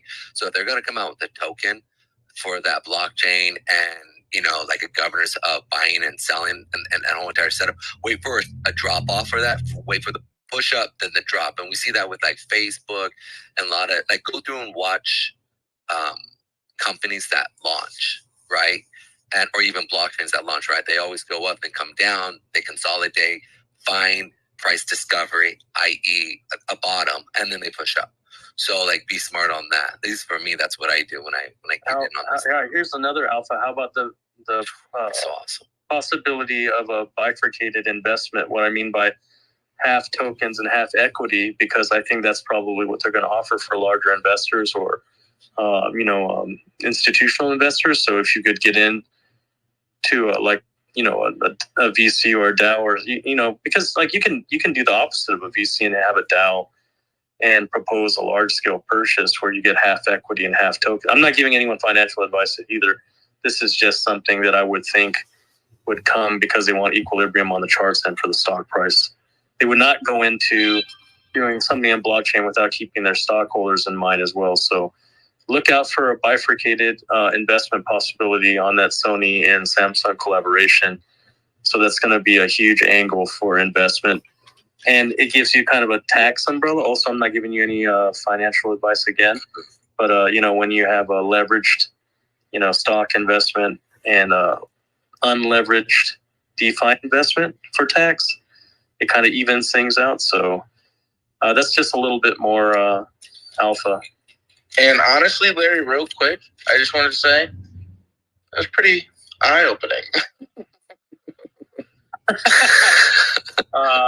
Come on. Yeah, that was perfect timing. I'm going to give you credit for that, man. Because, but like, really, it really is eye-opening. No pun intended, or pun intended for sure, because it's really crazy that one of the main Japanese national, identity companies and a Korean national company like Samsung, with all of the animosity, all of the cultural friction that we've had, that's just crazy because, my grandfather and my grandfather's grandfather fought against the Japanese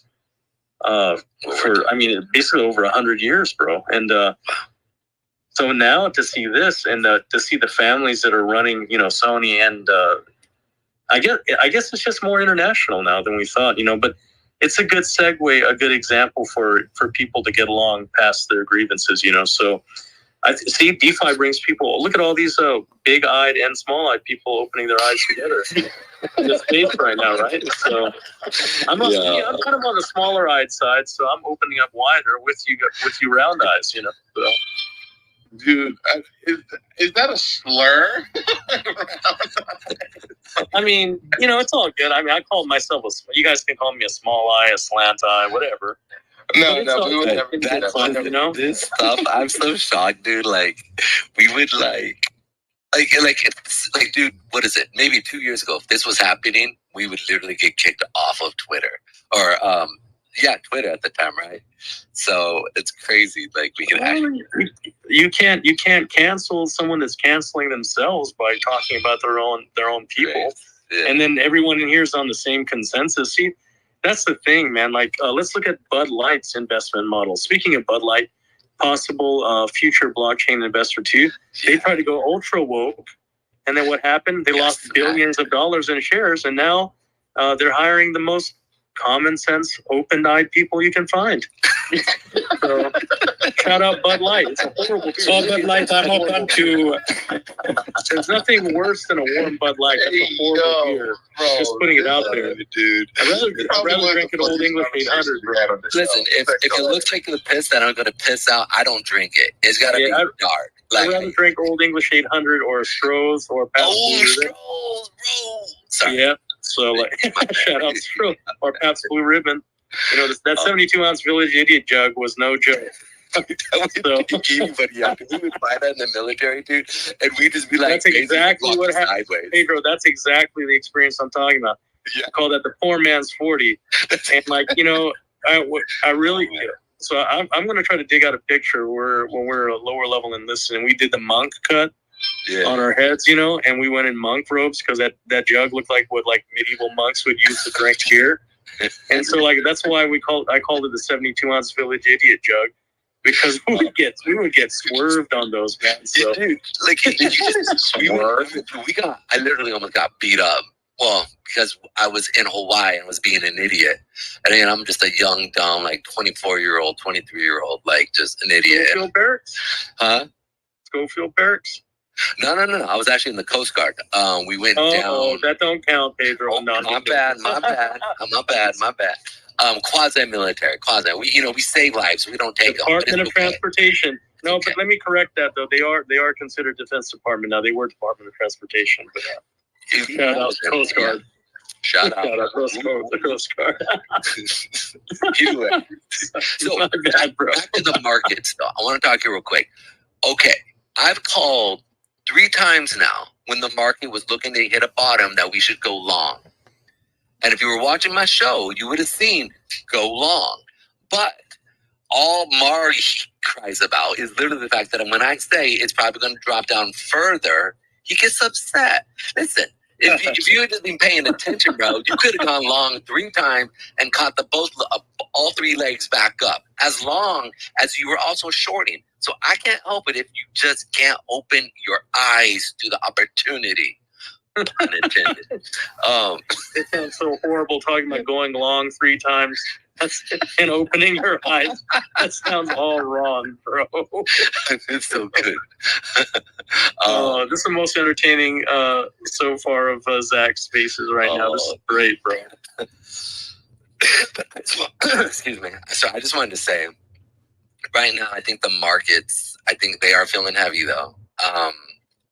And especially with the turmoil that's going on around the world and everything that we're seeing, man, I'm not too happy about the circumstances. But like I've said this before, I think where we're at in relationship to what's happening on a political standpoint is definitely overweighing the crypto markets, as well as I think TradFi as we speak. So it's going to be really interesting if Trump gets in the office, because he's more pro-business than the current administration per se. It is going to be if it looks like he starts to really pull ahead in the polls, I think we could see a turn on in crypto, right? And especially with a lot of the current situations happening from a business standpoint. Just from an infrastructure standpoint as well, that's being developed. I mean, obviously, blockchain isn't going away, crypto isn't going away, governance, and as well as no matter how much Senator Warren wants to push away, stable coins, those things, there's too much money that's being made from those, and so I can't see businessmen giving up that money just too easily. Her party faded her because, like I predicted 3 days ago, Zach, I said it on Zach's space before it became official. I said it like a week ahead of time that they would have their hands fucking open, and now she has a Coinbase account for anything that you can imagine. She wants to have pump fun on Solana. They're taking USDT, AVAX, Cardano, BTC, Ethereum, whatever. They're begging. Can I get that cheeseburger? That's exactly. They want to get that crypto cheeseburger. That's exactly. It's straight up. Yo, speaking of crypto cheeseburgers, what would a crypto cheeseburger be made of? I guess the buns would be Bitcoin, right? Cardano. Yeah. Well, you got to break it down by ingredient, people. You can't just say what it is. So the buns is Bitcoin. What is it? Lettuce, tomatoes, like Ethereum. All burgers are not created equal, though, Paid. You're right. But we're talking about just a good old-fashioned American burger right now. All right, American crypto burger right now. Mash burgers, you got sirloin burger. You got to be more specific, man. We need more diversification, just like our portfolios, like Mar's portfolio. We need that, that A5 Wagyu Mar portfolio of 8 to 9 high-risk commodities. So let's talk about we're gonna have some Casper. We're gonna have BTC for the patties. We can have some B&B for the buns, because it's B&B buns. We got some Picasso painting the whole thing on the fucking sandwich now. And we're gonna have the caviar and the gold flakes. We gotta have that too from the influencers. You guys are opening up my eyes. So here's the thing, but we haven't thrown. Oh God, no! I want to throw in this. Oh. No, it's we're having fun. Jesus. fun. So nobody's brought up, and I think this is something to really be paying attention to, is exchanges. You know what I'm saying? Somebody brought up Uniswap, which I thought was a good buy. Like, I think, the fact is that we're seeing, KuCoin get kicked out of America here. They're no longer going to be doing business here in December if the current administration gets involved. So what I think is more interesting is that if you're going to see a sell-off, right? Because there's not so many people buying those tokens and stuff. So I would expect to see some sell-off, an opportunity to pick up, like KuCoin or any of the BNB. Yeah, BNB. Because BNB's taking its place. Yeah, KuCoin is so there's speculation, and I would say it's less speculation than fact that KuCoin has a lot of interest from a certain government. I'm not going to say it because I'm living over there right now, but I would say that it's someone that's, kind of red with some yellow stars. Just putting that out there. And now all of a sudden, Binance has put $20 million ahead, hired 1,000 compliance agents, and their CEO right now is a former banking compliance agent. I think that's not by accident, my friends. So you're saying that they're probably going to be established as a national... CZ's getting out. He's paid his fines. They're letting him come back to work. They had a pre-arrangement from the DOJ already. And why hire these many compliance agents? And why do you go so hard on Bitcoin, on fractionals, on sats, and being the main seed investor for that? Because Bitcoin's already, it's already meets all the compliance requirements for the U.S. If you put all of those pieces together and the steady 0.5 to 2% gain per day on BNB, I think that not to be an accident. I think my eyes wide open for that one. Eyes wide open. I always think about the what's that song? With arms wide open. Sorry, hey, bro, you ever sing again? I'm kicking off the stage right now. That's it. That is the Darth Vader right there that Marv was talking about. That was the Darth Vader right there. With arms wide open. I guess that was the Darth Vader. Luke. Marv, you're right. He is Darth Vader, man. Y'all killing me, man. I'm like the stage. Boo. I'm like, dude, I'm so hurt, man. You guys are killing me, man. I'm sitting there just trying to give you guys alpha, and you guys are just like saying poo-pooing me, man. No, your chart analysis is solid though, Pedro. I will show you there. You have a lot of insight on your charts, so I say common sense, bro. You know what it's really from? All them years of me as a special ed student.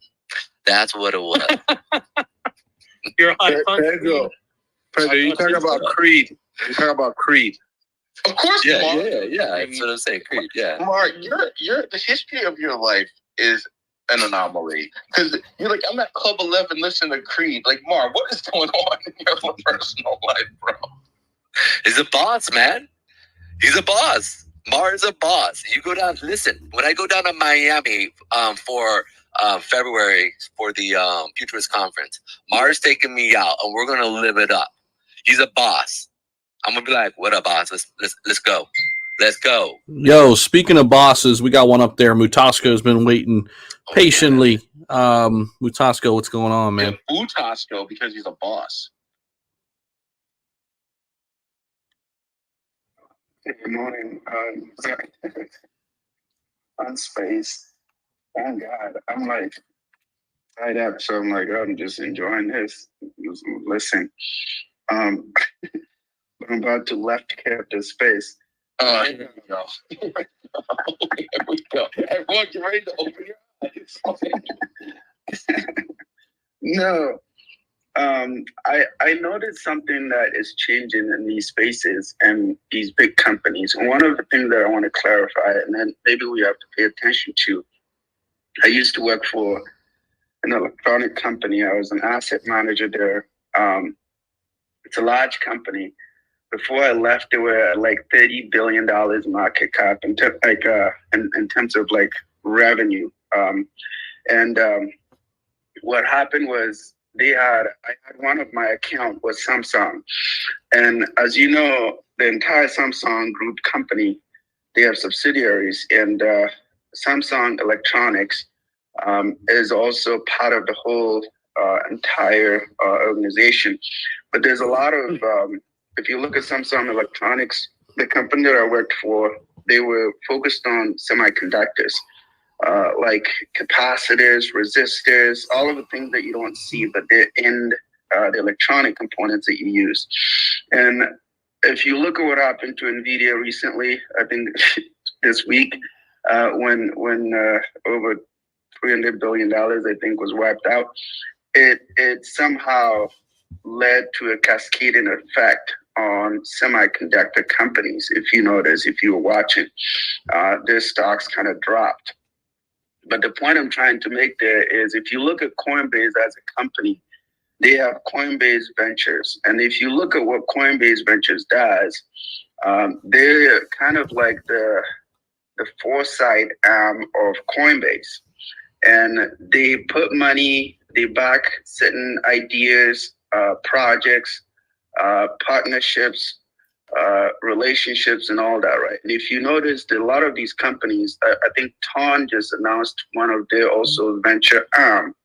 And so when you talk about Samsung, you have to separate the venture arm with the group. But what I noticed, what they're trying to do, the link with Sony, is that even though the focus is on finance and gaming and entertainment, they do have it open to enter into other areas as well.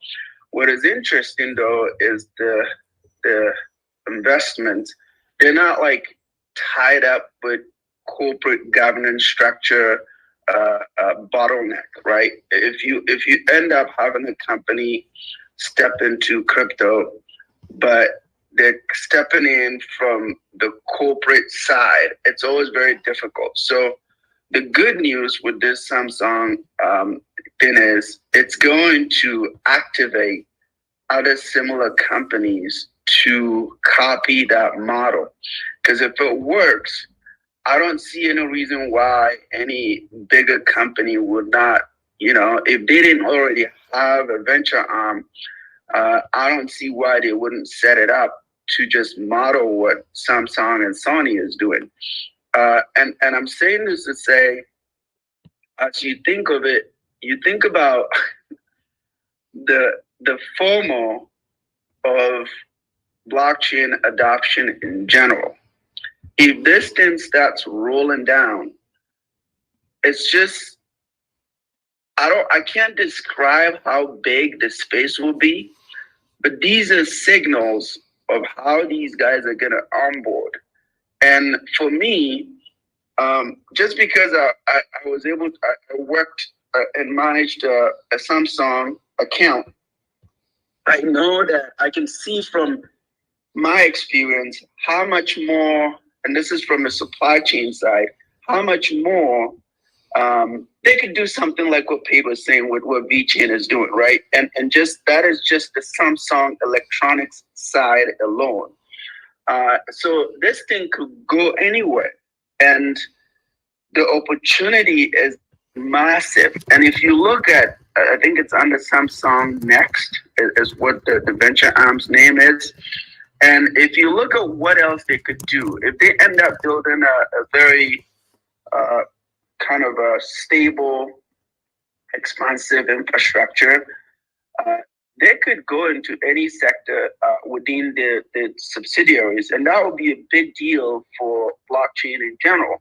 Because if that brings efficiency, if that brings cost savings, if that brings newer products into their product stack, that's a good thing for a CEO, right? Because their compensation is usually tied to how much more valuable can you extend the company's whatever, right? So I'm just highlighting that part as a point to note that if you think about the announcements, think about how they're coming in and the structure, and then look at other companies that are doing the same. And you can see it and say, well, this is very, very big. So I'll leave that there. But I did hear Larry talk about stable coins. And I don't know, Larry, if you've heard of this lady. There's a lady that I follow a lot.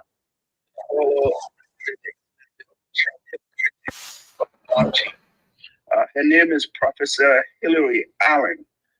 She actually was in Congress or in the Senate testifying against blockchains in general. Okay, this lady is like, she's super smart. She has a lot of experience in, whatever, global financial, TradFi, whatever world. But it's shocking to me how negative she is for blockchains. And I listen to her, I read her stuff, both on LinkedIn and other avenues.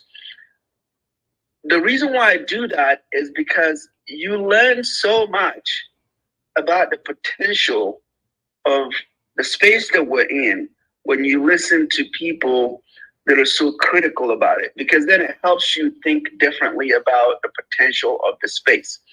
There are some of the critics that are just outright biased and stupid, right? They're just there to get the space.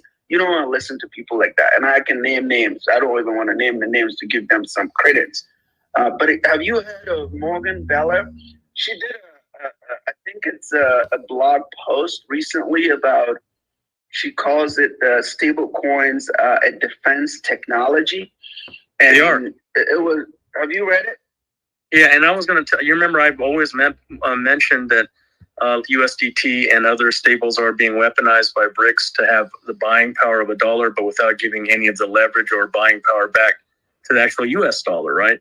Because they trade for a one-to-one, and BRICS is, because there's a symbiotic relationship between Bitcoin and USDT, USDT being the number one on-ramp and off-ramp and escrow currency for Bitcoin, not even Satoshis, in free trade zones like the Emirates, the GCC, and now BRICS, and China's going to go in hard with that as well, So it is kind of a defense and I guess a weaponized economic instrument. But it's funny Mataska, what you're talking about, Sony and Samsung. What we have to look at is the bigger picture. Why would Sony and Samsung get together? It's because they have the ability to leverage against Apple. They're both very dangerous against Apple as a one-to-one, but now they're monopolizing the fastest growing segment of the technology space, which would be DeFi and blockchain, Dpin, AI. All of those are coming together to be monopolized, and that's going to be leveraged into stables. And that's why, when I was telling everyone a month ago that the Emirates was going to have a tethered stable, dirham, people were like, "Are you sure about that?" Yeah, I'm pretty sure about that because I was on the ground at the CED talking to people from the government about it, And I'm going to tell you that another big country is going to do another, besides Brazil, that came too. I said, there's someone from a BRICS nation that's going to release another stable token, and it's going to happen from a non-BRICS country and one more BRICS country. And you're going to see the proliferation of USDT to have, I guess, an anti-deflationary mechanism against the US dollar as a whole. So it's not bad, but I mean, we're kind of split because like some of us are Americans, I'm an American and I feel some kind of way about it. But at the same time, I think we have to look at the bigger picture, which is, sovereignty and diversification and the right to choose with DeFi, because a DeFi, I think, is a human race thing. I don't think the proliferation of DeFi is a nation state thing or anything. I think that it needs to continue to be a catalyst for a continued thesis of us through adaptation, continuing to be able to survive and make way and have a chance at financial freedom. So Motasco, they're all tied together. Sony and Samsung are playing chess while the rest are playing checkers, and they're taking a big jump on it already. And to what Mara was saying, if you don't take the risk, there's no reward. And Max was also talking about some of the retracing. if you look at the historical retracing that we have going on right now, it's for a huge dump and maximum DCA from the larger financial institutions and the nation states themselves. And then when you bundle that with all of these, different ways of stabling out, it's going to be an interesting time going forward. We're oversaturated by financial news and lowered standards. It's amazing how many media vectors we get fed in the 24-hour newsfeed that lower our standards subconsciously. So that we can accept all of these horrible things. But again, we have to be able to have these spaces to kind of tune out. These spaces are a great place for information and for enlightenment, but they're also a good place to kind of decompress and have some fun, which is really important for us to be able to have a clear mindset. So, man, Matasco, as always, I really appreciate. I'm sorry I took over, but I was just answering your question ahead of time because I think we're on the same wavelength most of the time. So again, thank you so much.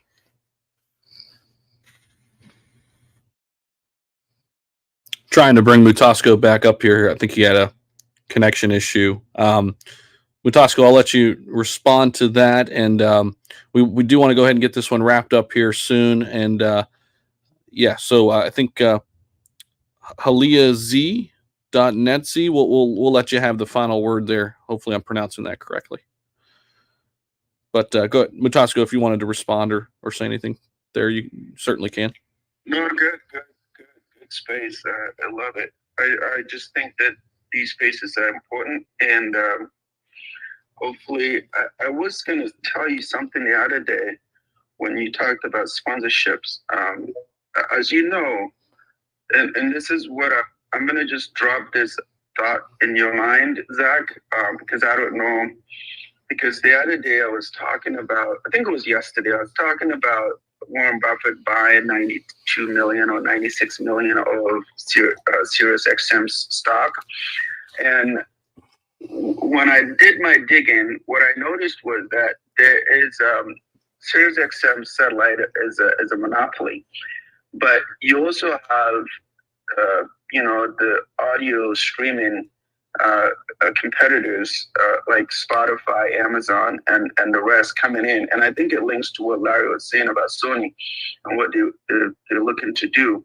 There's a lot of things that were not possible before that are possible now because of the blockchain capabilities. And so a lot of people are looking at, and most of these companies, they have matured R&D departments that have the money to allocate, to investigate and validate ideas, right? So the speed to deploying a new idea, a new concept is much easier and quicker than companies that are like literally starting from scratch. And what I mean by that is to think about what your thoughts are around the content distribution, right? And what type of content, and how the content distribution can be monetized, but also how do you monetize it? And there's different angles to monetize. And I think when you said sponsorship, what I heard you say aligns with the conventional wisdom, which is, yes, we're doing the sponsorship model and this and that. But I said, okay, we do also have something new happening, which is within crypto and blockchain.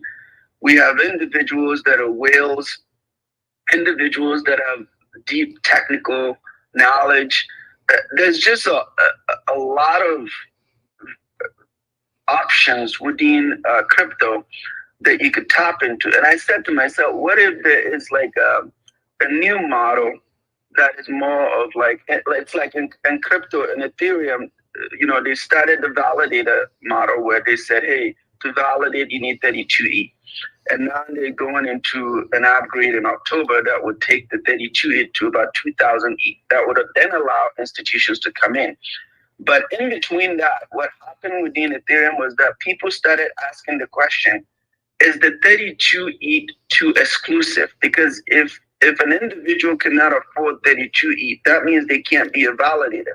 So people started being creative by saying, hey, we can actually do solo staking. And the solo staking actually decentralizes staking as well and allows a random person like me to be a part of the validation network. And so what I'm trying to say there is this. If you're in this business to distribute content, what other ways can you tap into maybe an untapped aspect of, creating a brand that then leads to advertising revenue? You get my point, Zach? So what I mean by that is if we can have solo staking and crypto and network distribution, can we have solo sponsorships in content distribution? And I'm just making this up, okay? It may already exist or not, I don't know. But I'm just asking because it leads you to connecting to high quality individuals. But on top of that, they become highlights of your content distribution. I mean, you can look at Joe Rogan and Lex Friedman and as examples, right? Because they pick people and it attracts audiences and people walk away with quality, right? And you can have both ways, but you get my point. And I think when you said sponsorship yesterday, that was what I was thinking about, right? I was trying to think about a way to create a new type of model and this whole thing that you guys are doing here. I do appreciate you even making the time and doing this, to be honest. Because if this is not here, we'll be distracted doing something else. So the fact that you're able to catch, I call it storytelling, and captivate people's minds to just, you're helping people, right? Because if they're not here, if they're here, they're probably, as they say, like, risk avoidance is return avoidance. If you can't participate in crypto and take the risks, then you're probably going to also avoid the returns. So when people are here listening to you, they're indirectly avoiding being wrecked somewhere, okay? And that to me is value. And if you're offering that level of value and quality, how do you make that a product? This is how I think, okay? This is what I look at things differently and it's just me. It may not make sense to you, but I think it reminds me, and I think I referenced this yesterday, the former CEO of Netflix who said, Blockbuster, when the whole thing was just fascinating to me because if the movie, how do we get the movie in a way that people can just have it by subscription? And that idea just came out of nowhere and it ended up becoming a multi-billion-dollar company. So I'm trying to share this thought with you and say, hey, do you think it makes sense? And what's your exit strategy in this whole thing? Is it, I'm going to be here, get the moon bag, and then I'm out? Or is this actually, are you mastering your craft for however long it takes, but then eventually you're going to create a product out of it? Does that make sense?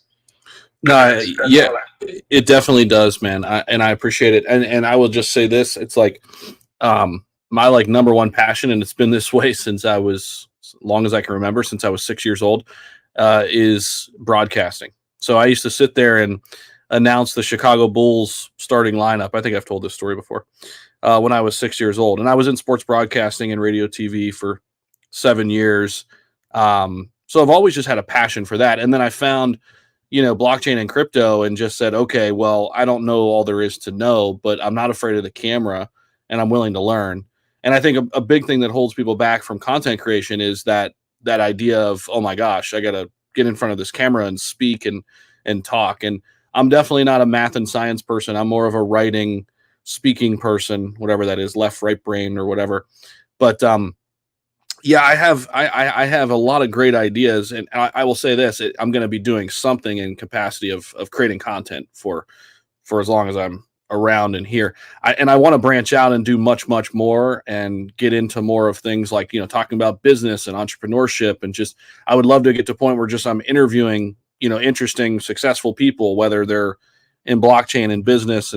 But I mean, right now, this is kind of how I've carved out my little place in the content creation world. And it's not to say I'm leaving crypto anytime soon, but my hope is that it becomes a piece of what I do and not all that I do, as things kind of progress and continue. So I appreciate you, man. You always make me think about things differently, and you always, get my brain moving, Mutasco, and so many other people in this space too. Larry, Mar, Pedro, Pade, Zach, who just had to jump out of here. Just appreciate everybody for coming in here and creating this space, because I know, like, I'm hosting it or whatever, but I mean, which is awesome. But I mean, I think I said this yesterday. I do this kind of selfishly in a way, because I get to hear and learn from everybody else, and just kind of creating this platform and allowing people to come in here, be themselves, say what they want to say, and we all glean from it. I think that's what it's all about, So it's been awesome. It's been another great space today, guys. Zach, real quick. Yeah, man. Not to interrupt. Hey, I just want to let you know, if I sent a DM to Larry, that's me. That's really me. We all got to be careful. So just letting you know, I did send you a DM. And also, Zach, if ever you want to link up with us, man, and just kind of bring your organization and we'll merge with you, you let us know. We've got the setup. We do. Sorry. Hey, Zach, quick, Elias is a friend of mine down there. He's been waiting. Can we let him talk real quick? Because yes. He's a smart guy, and he probably has something quick to chime in on. Go ahead, Elias. Well, sorry, I'm here outside in Dublin, nothing, so maybe you have a little bit of wind. And I wanted to say little things that are very important. I think what you're talking about, the merging about Samsung and Sony, is something very, very huge, bro. There is a movie on 2012 that the name is Branded. I put the trailer here in the chat. If someone wants to see it, it's very, very nice. And it's talking about this, how the brands will start to bite each other and kill each other, literally. So it's a fantastic how this movie is describing what is happening right now. And also I wanted to say another movie that is very good. The last movie of Stanley Kubrick, that is I shot. So there is many people saying to us, open your eyes since long time ago, man.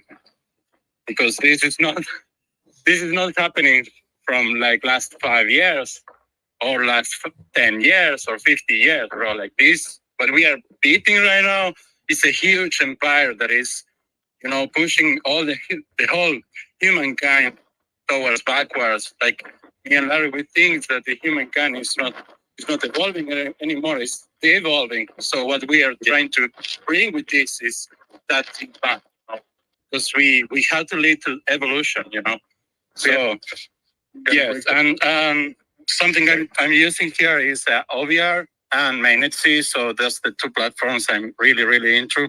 So if someone wants to know about it, you can ask Larry too. That's very good.